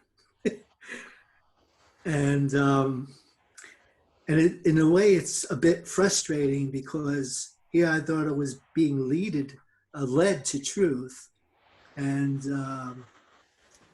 seeing my own true nature, and that has, with all of that, that has not come about. So would any of you like to comment on those statements? Well, I guess the onus is on me, since you got some of this from me, caught some of it. this, thanks for the comment, Alfred, to begin with. This is the real problem which I have to confront. And that is, I would like to illuminate some of these ideas. But on the other hand, I risk becoming an authority by voicing such ideas. That's not my intention. I'm just expressing the way I see this, and that might not work for you. And why I'm underscoring that at the moment, Alfred, is because as you listen to this and see my face presumably on the screen,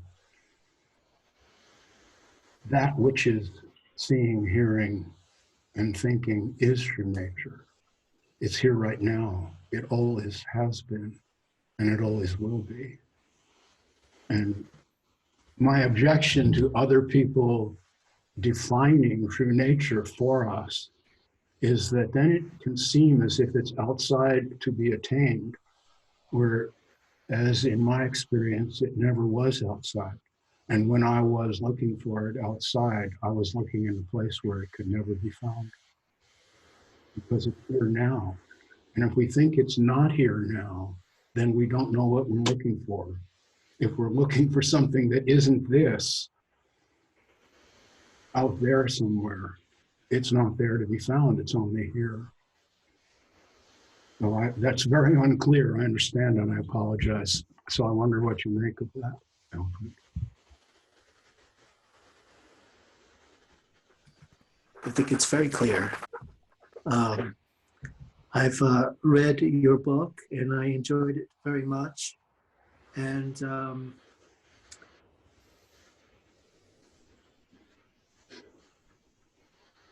I've heard that before, that all is, that it is here now and all that, and yet it doesn't seem to want to sink in here.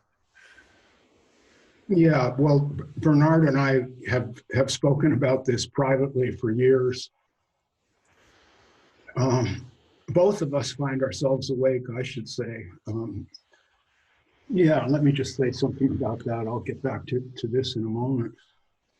In one of the early Zooms, I said that I could usually tell within a short time of meeting someone whether that person was what I call awake or not. And I got a lot of grief for that. A few people objected to that, thinking that I was making some kind of self-aggrandizing claim to have this super perception or something. That's how they took it. It wasn't that at all. It's just so clear. And that's how I see Bernard. I see him the way I see myself. He's just awake. He's here. So one thing that Bernard and I have discussed a lot and agree on is just telling someone, hey, this is it. There isn't anything else. This is all you get right now. And in the next moment, you'll get what you get then, but you can't get it now. You can only get this now. Just saying that to someone, whether it's clear or not, doesn't seem to move the needle much. It doesn't advance the football down the field. Somehow it doesn't have any bite. So I think both Bernard and I would like to open up the way we feel and perceive this world to others. I think we both have that desire, but don't know how to go about it. And I think that what you're saying exemplifies that, because I guess you've read my book, and I gave that book the best shot, and I guess you understand it in a way intellectually, what you're saying, but I'm not having that experience, right? I don't know if you heard my question. Okay. Yes, I did.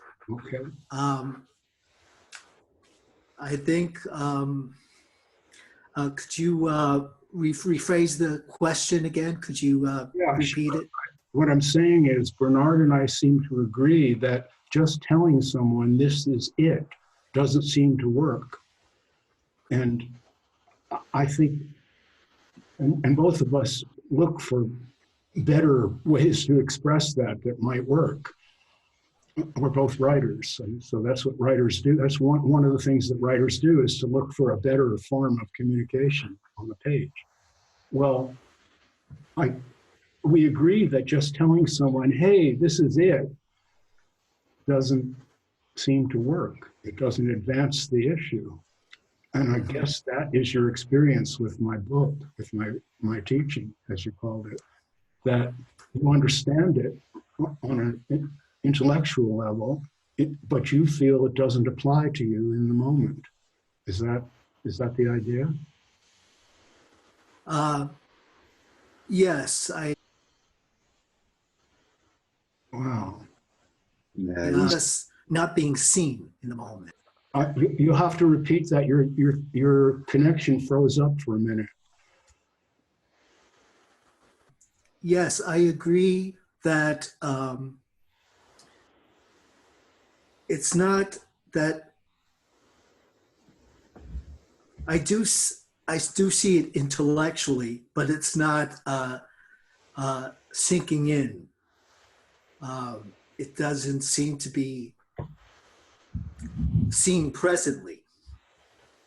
Okay. Well, the you that is doing the seeing and isn't seeing that presently, I hope that's clear. The you that does the seeing, what you're calling the you into which this will not sink,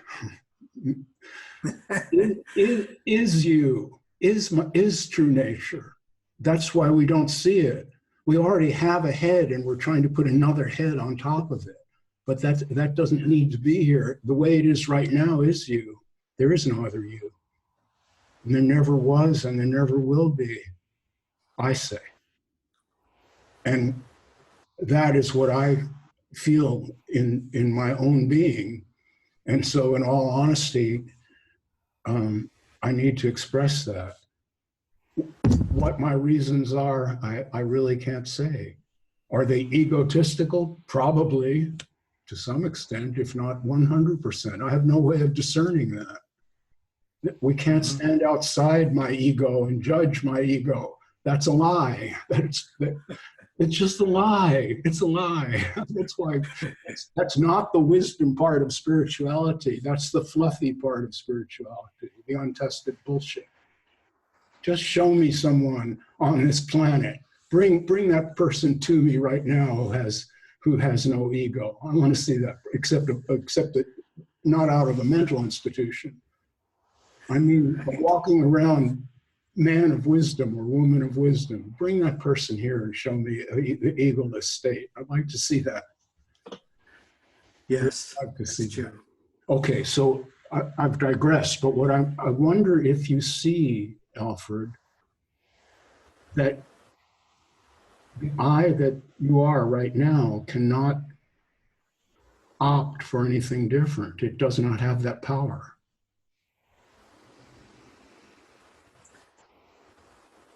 Well,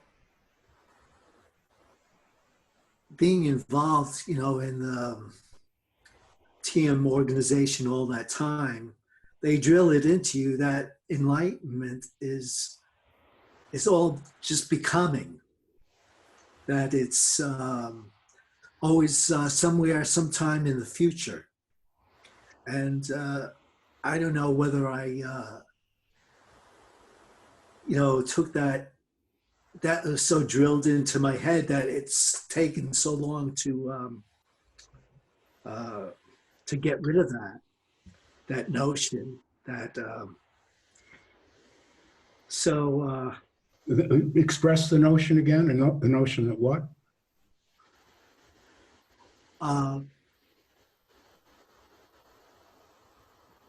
It's that it was so that the notion of becoming enlightened is so was so drilled into me that I have maybe have trouble, seeing past that. Well, okay, TM is a perfect example of self-hypnosis. I mean, to repeat a mantra is the essence of self-hypnosis. And the thing was one of these multiple marketing schemes anyway. It was a scam on top of being, I mean, a lot of these organizations just sell you the self-hypnosis. You buy the videos and you go to the workshop or whatever, that okay. But TM actually, they were like, I've forgotten the word for it, never get old. A multiple marketing, you know, the hierarchy where people are empowered to collect money for teaching this great secret. Yeah. I mean, it's an absurdity. If you see it for what it is, just see it for what it is. It's bullshit. Absolute bullshit. There's nothing in transcendental meditation but hypnotic trance and pony up. That's all it is. Nonsense. Snap out of it. Okay. Yeah. We are powerless to influence our mental condition, mental emotional condition. We are powerless. This is it. If I try to fix what I feel now, by the time I've even begun to fix it, I'm already in the next now. So I'll never catch up. And there's no reality in a life like that. There's just running. So what I call sanity or awakeness is you understand that whether you like it or not, whether this is your dream face, your dream physique, your dream sex life, your desired place in the community or not, that's just the way the cookie crumbles. And if you can't accept that, you won't really have a life.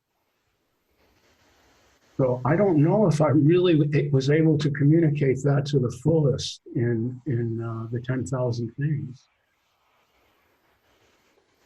It's a hard one to not do. It's a hard one to do in print. I find this easy because now I get some feedback from you and then maybe I'll have something more to say or maybe I won't. But I wonder if you understand what I've just said. Yes.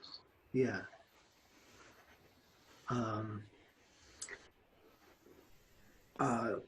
Probably many years ago after when I was involved, I probably would have never been able to hear your message. I would say what you're talking about is nonsense. But I'm glad that I've been able to see something differently from getting into seeing what non-duality had to offer, and then to come to you and see how all of this is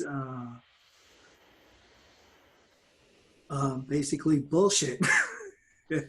It's bullshit in the sense that it's the wallpaper that hides the cracks in one's self-image. In other words, if I don't like something about myself now, then I will desire progress, spiritual progress, with the fantasy that when I attain this new level of understanding, the problems I have now won't be there anymore. But that's not true. Those problems are you. You can't separate my problems from myself. The essential animal self of a human being is a problem. It has to be clothed and fed and catered to, and it can become ill. And if we look at this, of course this life can be difficult in many, many ways. But the thing that you get from an awakened person is an understanding that nirvana, which is this state that's being pursued in transcendental meditation, just if I do this 20 billion times, I will attain, perfection. That state of perfection nirvana is samsara, this ordinary world of veil of tears. They're one and the same. They're a non-duality, ironically enough, tries to split them. They just want the, I want the orgasm without the baby.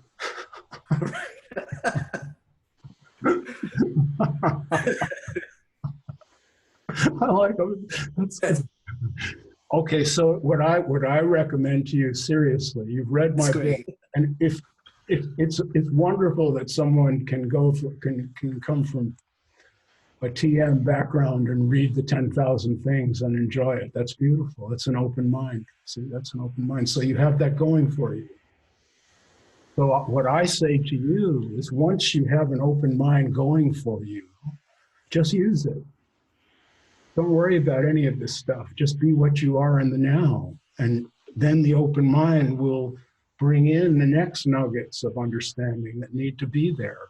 And meanwhile, my self coheres. It's not being demonized and called names by the top dog. Oh, you're such a fuck up. See, and then the ego goes, no.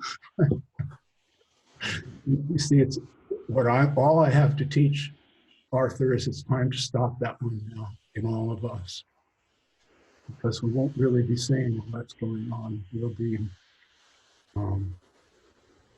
anxiety-ridden. And I don't think that spirituality is a good treatment for anxiety. Not at all. I don't think so either. Oh, thank you so much. It's really great speaking with you. It was nice to talk to you too. Thank you very much. Yeah, being able to speak with readers of one's book in this way, it's a great thing. I mean, it's I didn't even have to have a reading at Barnes and Noble. Here we are. Yeah. So thanks. That's great. Love to hear from you anytime. Thanks a lot. Appreciate it. Bernard, you want to jump in here? Well,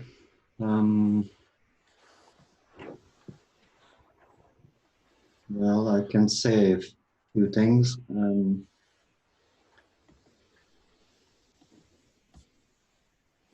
I mean, I understand, Alfred, what you've been through. I follow many different paths. I found myself following many different teachings and many different paths and teachers. And, I must have spent time, I never really counted them, but probably with a dozen or so, said to be awake human beings, from a couple hours to a couple days to, some over a course of a number of years. So I can really relate, to how you're feeling about what you went through so far. One thing I'd like to say, I won't go too much into that, but I'm aware that it plays an important part in my makeup, which is that, I can see that in regard to some of those paths, I traveled for periods of time, I came out of it with a reaction, reaction, all kinds of reactions. Sometimes really strong reaction of, I've been fooled, right? Right. And yet that was just like a reaction. Past the reaction, one of the basic thing about my inner journey I'm really grateful for is that somehow, so past those reaction, which was just more, there was degrees there and not about all of them, is that somehow past the reaction, I could find a way, or it just happened, could find a way, it just happened, that I didn't discard what I lived there. what I've experienced there, what I've understood there, what I've seen there. You know, you know, it would be something like you travel to many places and finally you leave them because you feel that, well, I can't live here, you know, that's not really my place. And then finally you find a place like, well, this is nice, I can, you know, I won't leave, I can live. Interesting, live and leave. I don't need to leave, I can live there. But we wouldn't necessarily do that. No, we wouldn't do that about that image I just gave.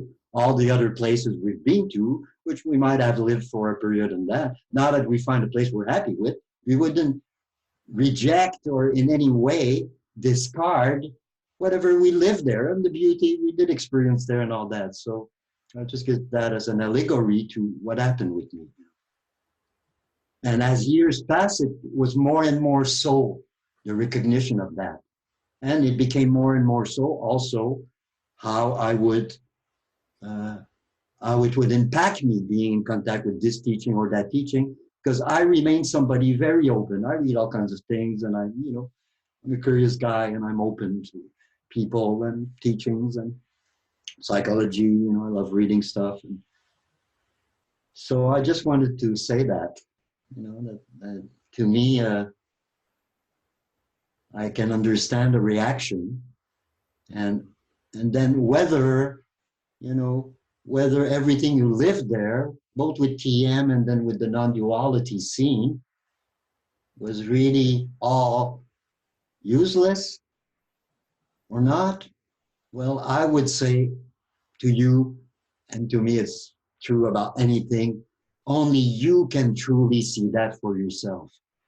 But I would add to that that we can only see things more objectively past reactivity we have to anything. We all know that. Right? We could give 1,000 examples. Right. So I would say if there's still reactivity, you know, feeling pissed off or feeling deceived, being deceived, or, you know, whatever, you know what I mean. You lived enough, obviously, you know what reactivity is. Well, you know, it would be nice if it would happen to fizzle away one way or another. And then you could see more objectively, you know, and then it would be for you to see what really happened for you there, regardless of, you know, for me, it's not about the value or lack of value of this teaching or that teaching or the non-dual scene or Maharshi, you know, and TM, you know, it's about ourselves, all this really, right? Yes. It's about ourselves. So I just wanted to say that. And maybe the last thing I can say also, which is about you bringing up, you know, that, you know, I'm in contact with the teaching, and seems that my experience is not changing. I mean, I hear what Robert says, and I go along with that also. What is, like somebody said simply, what is, what ain't. So, you know, exactly the content of your experience as it is moment to moment. This is it, right? The only thing I would add is, to me, because I'm like that, there's always the possibility, there's an added element that is always possible to what is the content of my experience is a curiosity about getting closer to it, about inquiring into it, in the sense, it's not a mental activity, in the sense of getting closer to it, to just simply see it more, feel it more, live it more, you know? Like, you know, you would be with me and you would say, well, I'm not, you know, I understand it, but I'm not experiencing it. Then I would start to question you. What do you mean by that? You know, then you would have to get closer to your experience to explain to me, what do you mean by you're not experiencing it? And then you might answer, well, you know, I feel like this. You know what I'm saying? So I'll finish that by saying, if you didn't have a chance, here it comes again, to read on my Facebook page, the ice cream post. That's a good reading that talks about what I just said. So I don't know if you read it, but I haven't read it yet. Yeah, so go have a look on my Facebook page. It's called the ice cream So it's not called the ice cream pose. It's about inquiry. So it's a contemplation about inquiry. And then I describe in this post, it started by one day I feel I want ice cream, but I just ate and I'm feeling full. So then I get curious, well, why do I want ice cream? I'm full.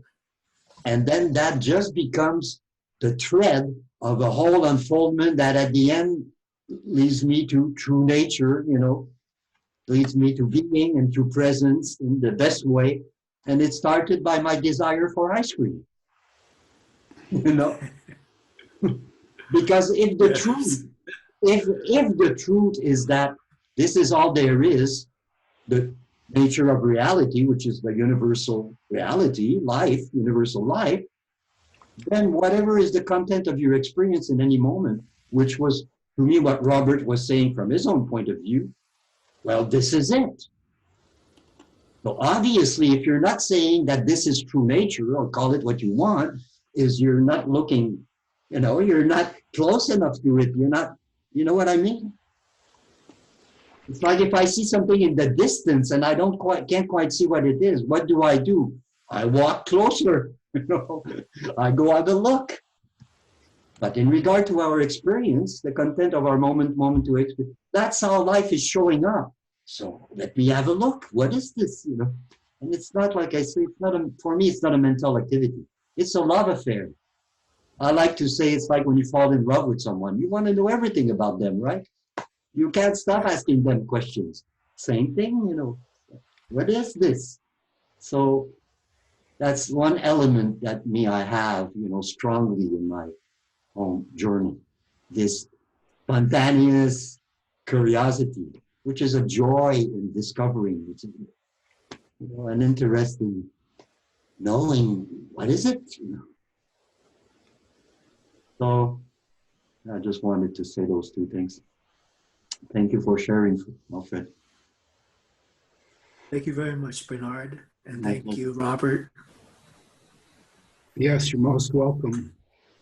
Yeah. Appreciate it.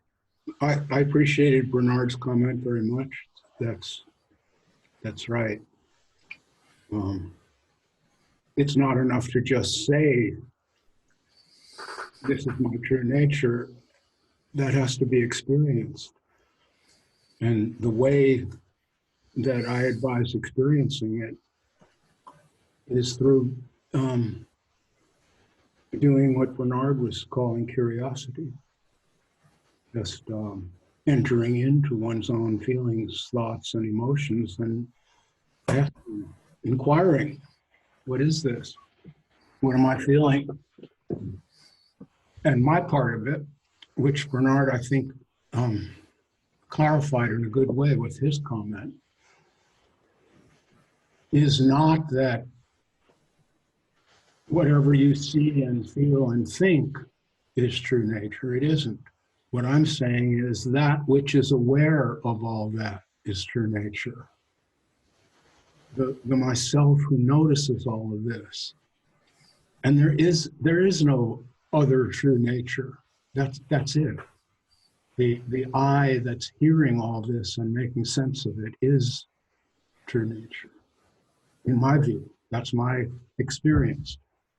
And I understand that there have been and probably maybe in the future people who will say to me, oh, Robert, you think you've got it all figured out. But no, Nisargadatta knew true nature, and he was a master of that. But you're just, and whatever. And when someone does that, to me, it's very sad. I don't feel personally judged, of course not. But what I feel is that person is actually ridiculing his or her own capacity to understand these matters. And these matters are not, I am saying, all that difficult to understand. Yes, there is something getting in the way. I've tried to discuss that. There's a lot of impediment to understanding. But it's not really too hard to understand that this is it. At least it's good to keep that. If you're going to have a mantra instead of some nonsense syllable that is designed to hypnotize you, take away all thought at all. Maybe it would be more helpful to have a mantra that goes every now and then, hey, I'm here. And wow. You see, that to me, the reason I have fun in this sense, along with the suffering of old age, illness, and death, is it's fun to me because there's a lot of action in it. See, each moment contains a suchness. And if one becomes interested in this suchness, that's what Bernard was saying, you're curious, then that becomes highly entertaining. And it can be entertaining even if it's a bit painful or sad. It's a strange alchemy, I understand that, but it can be that way.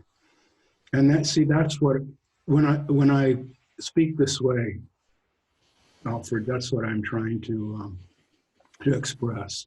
That the you that's here right now in this moment, that hears these words and makes sense of them, is true nature. It's automatic. See, you don't do. There's not a little you doing all that. That stuff is arising, and that is true nature. That's what we are. This arising, this aliveness. So Bernard and I really agree on this part of it, I think, entirely. Am I right, Bernard? Yeah.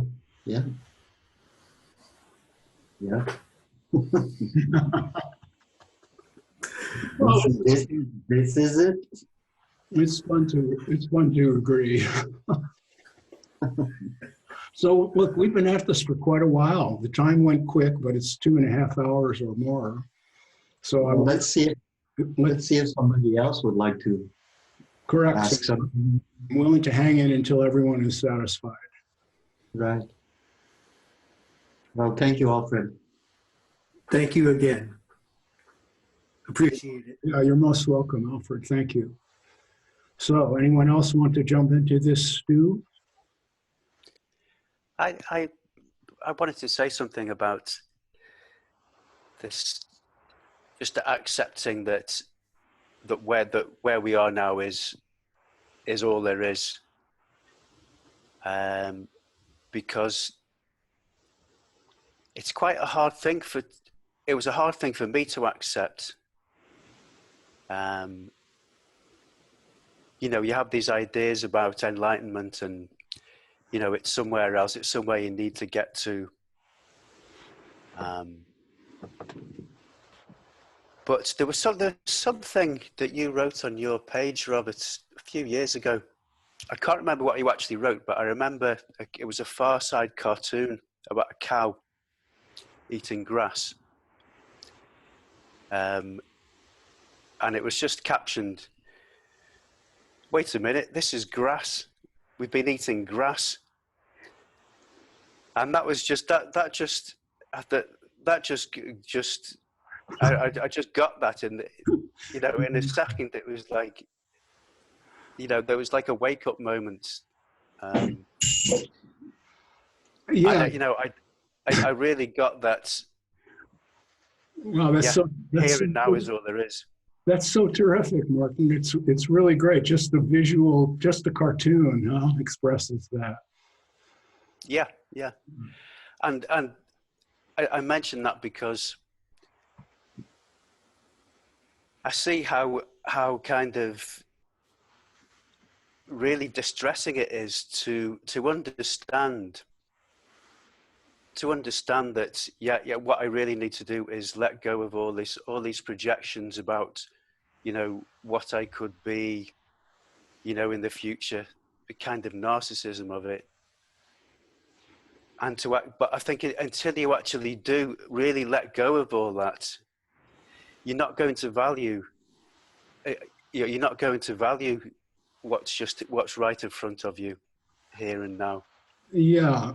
So we're talking psychology today. So you see, one of the things that gets in the way of that, Martin, in a very deep way for all of us, maybe not all, the vast majority of us, myself included, You are taught as a child, and the caregivers often mean well. They have your best interests at heart.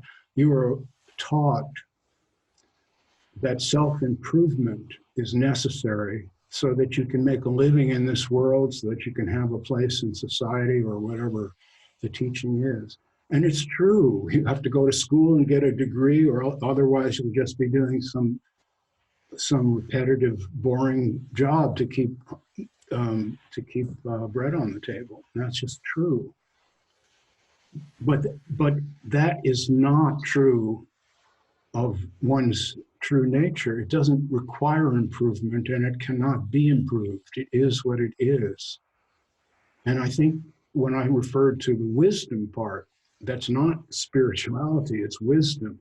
That's what those wisdom traditions agree on, that there's some essential, nameless feeling of being human, of existing, that wise people have learned to recognize as myself. And it's a hard one to get, because you have this other script running in the background that imagines onward and upward, you know, Robert Uber Alles, and we're going to just improve and get better and more enlightened and cooler and more erudite and all this bullshit. But meanwhile, this self was there when you were a child, and it was wounded. And so psychologists know that at some point we have to see that wounded child and encourage it to enter into the adult mix here in a conscious way. And that's where I suggest doing this work, not imagining that there's some inner core that needs to be fixed. It doesn't. The inner core is the essential self. You can't work on it. So you can discover it. You can't work on it. And so I think the best advice is, it sounds simplistic, simple-minded. The best advice is to just be here, be conscious of oneself, and if possible, uncritically, which I call radical self-acceptance. And then allow whatever needs to be known by this self, which has a very deep and ancient wisdom. Allow the self to collect what it needs to find out. What it needs. It has a program.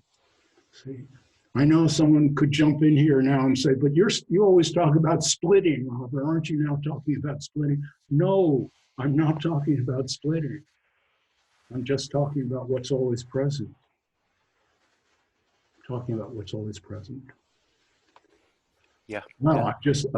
I've just given another mini talk. I'm on a roll, on a soapbox. And forgive me, Martin. I just wonder if any of that made sense. Yeah. Yes, it made sense. It makes sense. If there's anything that I can add to that, it's that it's very difficult to become aware of the simplicity of that self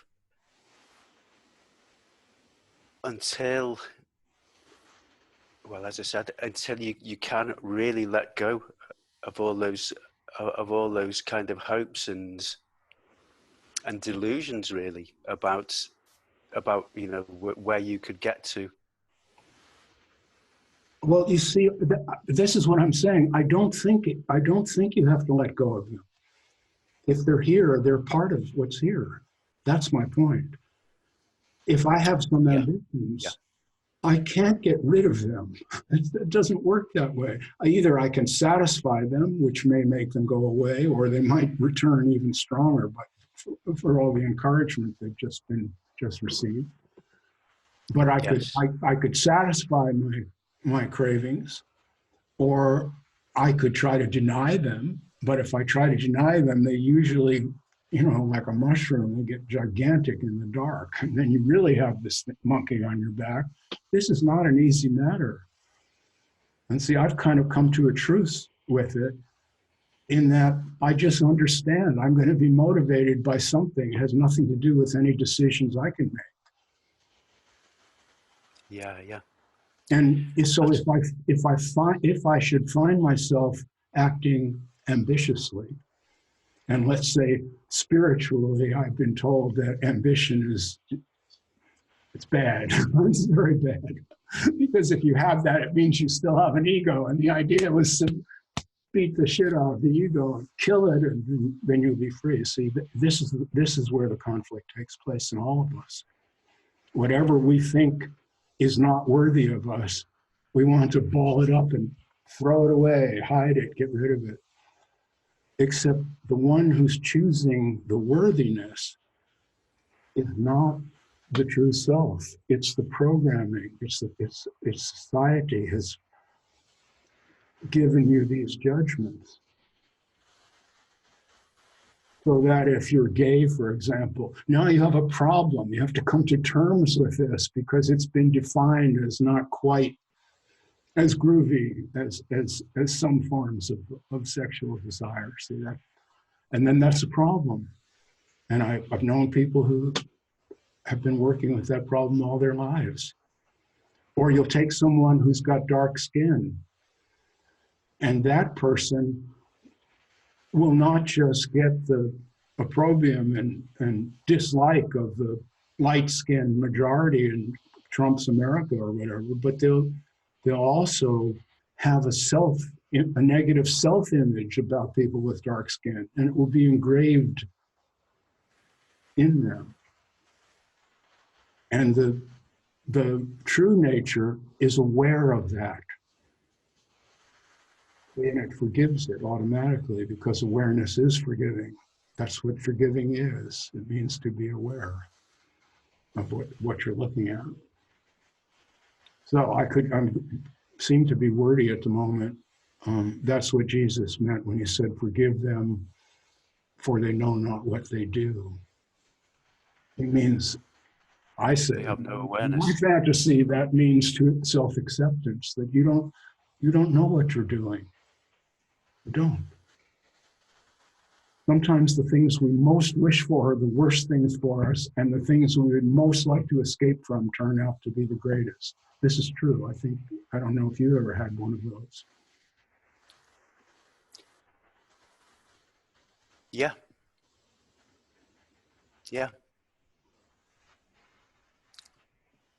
See, so there's nothing to run from. Once you understand that, just let life be your teacher. Come up with another platitude, Robert. Let's not be false to any man. I don't know how related this is to what we're talking about, but where I've come to in terms of doing any kind of spiritual work, again, in inverted commas, is that it's becoming clear to me how necessary it is to actually be able to speak simply and clearly with the people, particularly with the people that you're on this journey with, in terms of a tradition or something. That I was always there was something inside me, semi-conscious or unconscious, that believed that it wasn't good enough, for me just saying what was actually on my mind, had to be made into something more better than it was in order to live up to what the tradition demanded.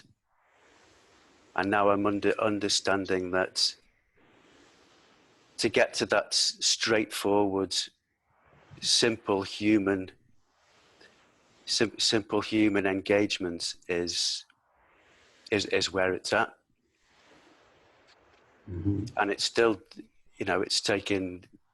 it's not easy. Well, it's not easy, and because as I like to point out, one thing that makes it hard is that we have been trained precisely not to be that way.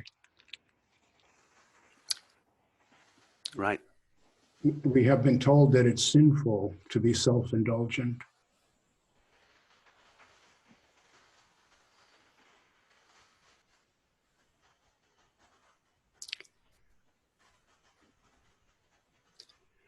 But you see, the child, the wounded child, is in all of us. That's what psychology knows about. Yeah, which I was just going to say that, you know, the more successful I think that we are at actually being ourselves and being, you know, and allowing other people to be themselves, then I think when we come up against, you know, things that are dark and the things that stop us from being open and straightforward, or then maybe you find out certain, maybe these things do need some psychological, you know, some serious psychological therapy or whatever. Well, tell you the truth, Mark, maybe it's my deformation professionnelle, as Bernard would probably call it. But I have never actually met anyone who wouldn't benefit from at least an hour or two sitting down with someone like me and talking about oneself. It can only help, you know. Yeah, yeah. I mean, I'm sorry, and yet people are very afraid of it. They're afraid that the psychologists will be able to read their mind or something. It's not like that. That's not the idea. I'm sorry, I interrupted. Go ahead. Yeah, I mean, in my experience, there's a lot of therapy in actually just expressing, you know, maybe something that's been, you know, in terms of the, I don't know, the Jungian shadow, or you know, the places where we're afraid to go. You know, there's been, in my limited experience, there can be great value in simply seeing and expressing.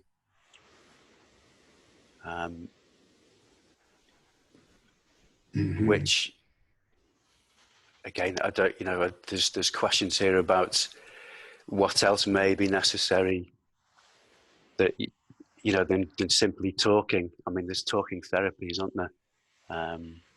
But yeah, I'm sure I'd say, yeah, about just sitting down with someone like yourself, someone who's open. Yeah, who's open to the idea that what we're talking about is not my opinion of reality or how someone ought to live, which is what you get from the spiritual teaching. What we're talking about is your life as it actually is, what you feel, and if there's some way that speaking with me can clarify that, that's psychotherapy. And it's a beautiful art. It really is. In order to get my master's degree, there was a training analysis required, and I did 60 hours with a really wonderful person. And some of those hours were scary because I knew that I was going to end up talking about some embarrassing shit. And she was a beautiful woman, younger than me, you know, it was tough. So, and some I look forward to profoundly because it was a chance to express myself with someone who would just hear it.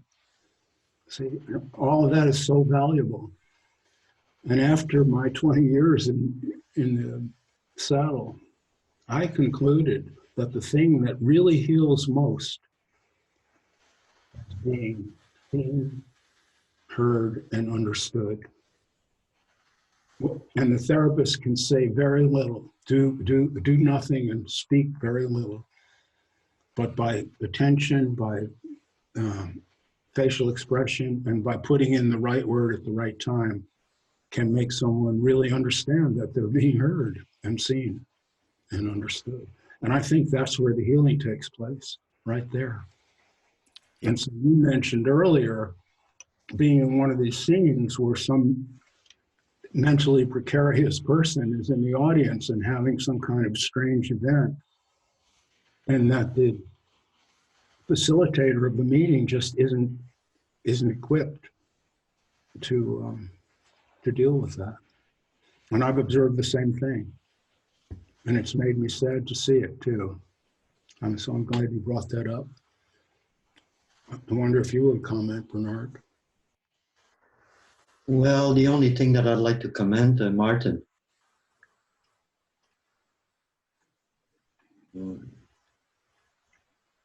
you started by bringing up,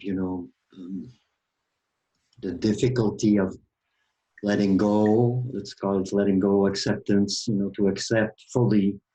We can call it surrender. That's a famous word. Well, I tried it. By now, it's quite a while ago. It didn't work. I mean, I'm aware that there are practices, there are practices of surrender and practices of acceptance and all that, that kind of geared in that direction. And I'm not denying that they could have a usefulness.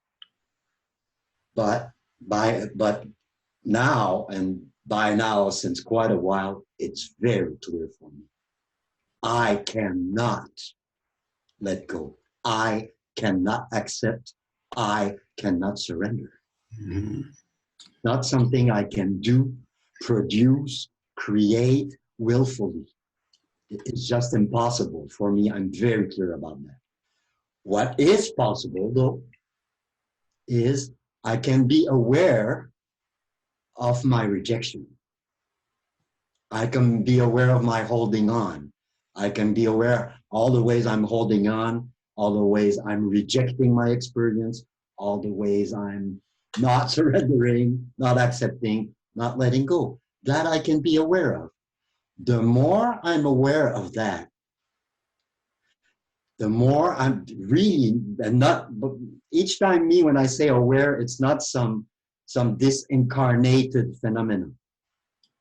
I'm aware of something, my awareness is around it, it's inside of it, I'm embracing it, I'm around it, inside of it, I'm feeling it fully. So it's not separated from my heart, right?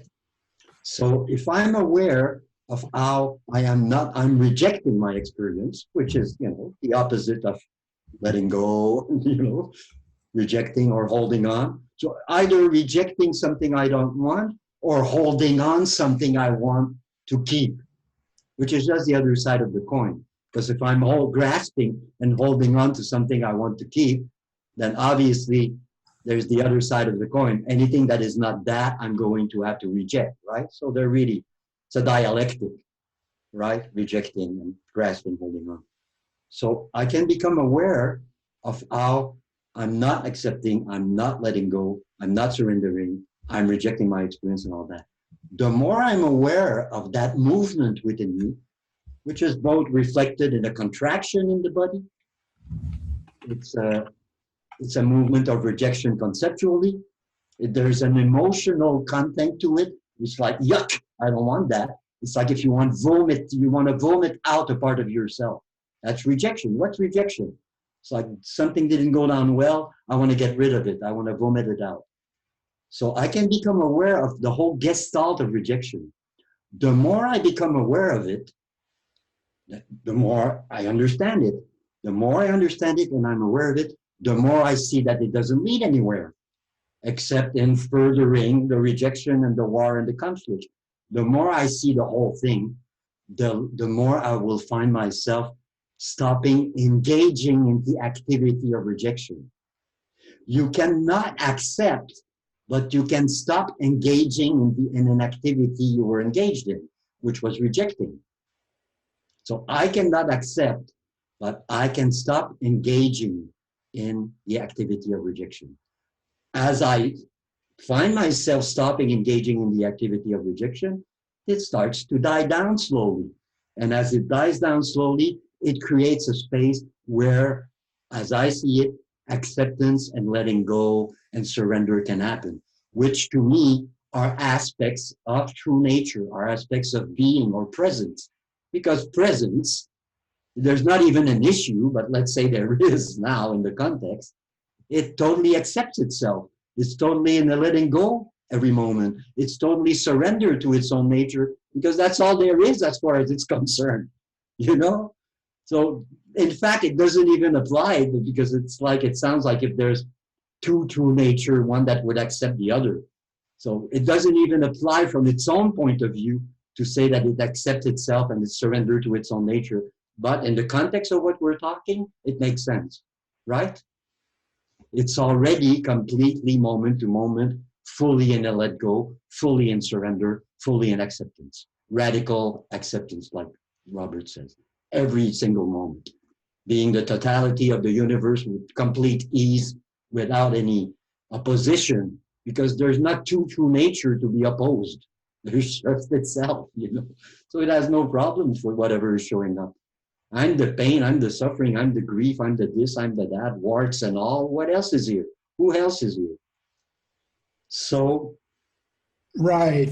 See, now that really would be non-duality.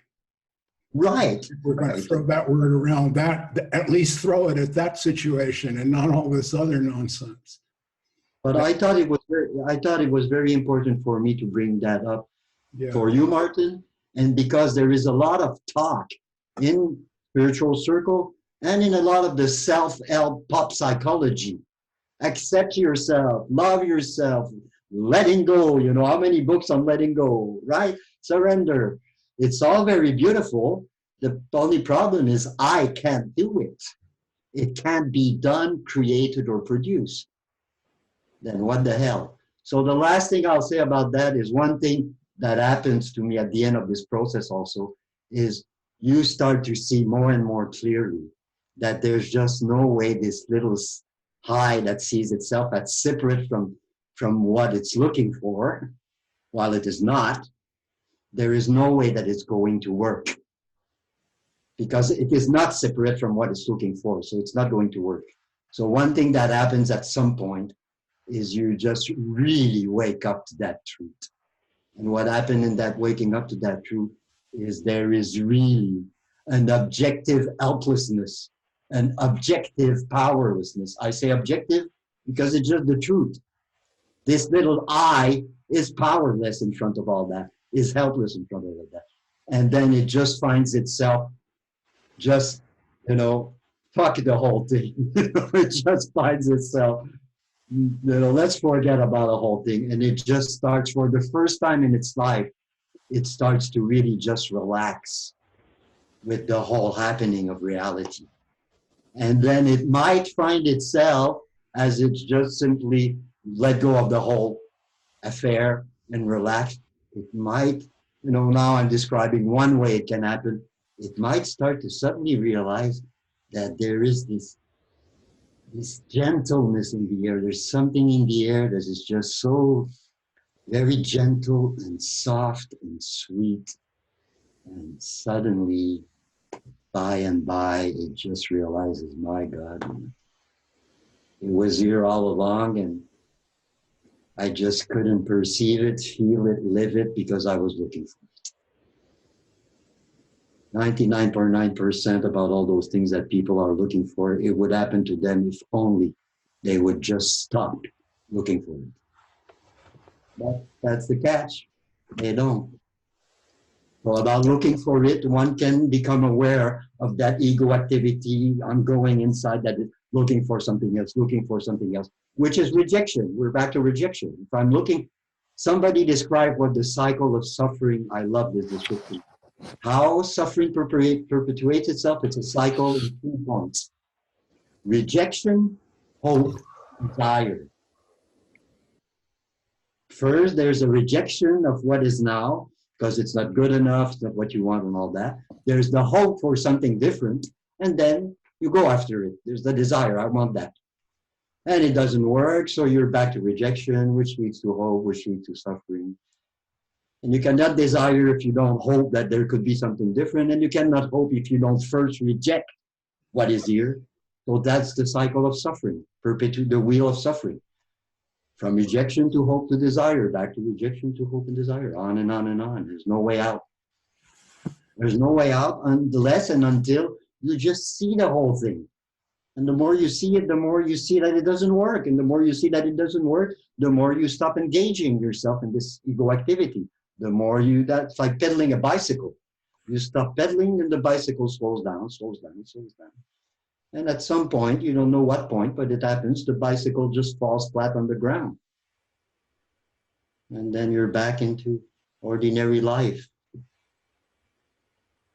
The majesty and the splendor and the awesomeness of it all, which was there all along. So, something like that. Stop trying. Thanks, Bernard. Stop trying to let go and surrender and accept. You won't manage. Well, Bernard, I will confess to being tired. We've been at it for about 3 hours. Yeah, that's true, Robert. Unless there's someone else who needs a word. Yeah. Or just say hello. Yeah. Someone who just want to come online to say hello. I have seen Gretel. Yeah. Is after me. There she is. Hi, Gretel. Hi. Hi, Gretel. It's really a pleasure to hang out with you all. Thank you, Robert and Bernard, for this opportunity. I was very intrigued by this title, and no, I can't. English is not my language, and so I don't find the words to fluently and easily also share what the many thoughts I had and what I really would like to share with you now, and it's very late. So next time, Gretel. Take the stage. Next time, come earlier online. No, but I don't want to. No, yeah, maybe. The other people who intervene, help me a lot and help me in a very joyful way. Beautiful. Great. So, spiritual and spirituality is are words that it's some I don't use anymore because it sounds like a bad word. Not that. Why not using interest to know oneself, to ask oneself, what's reality? What is this? What I'm feeling now? Yeah. Suffering. What's the suffering? So, and yeah, all your reflection, your interaction. I will hear it, listen to them another time because I found so many stimuli. Martin, sorry, you wanted to say something? Me? You, yeah. No. I was just going to say I look forward to listening to you speak next time, maybe. Thank you. Thank you all. And don't be shy.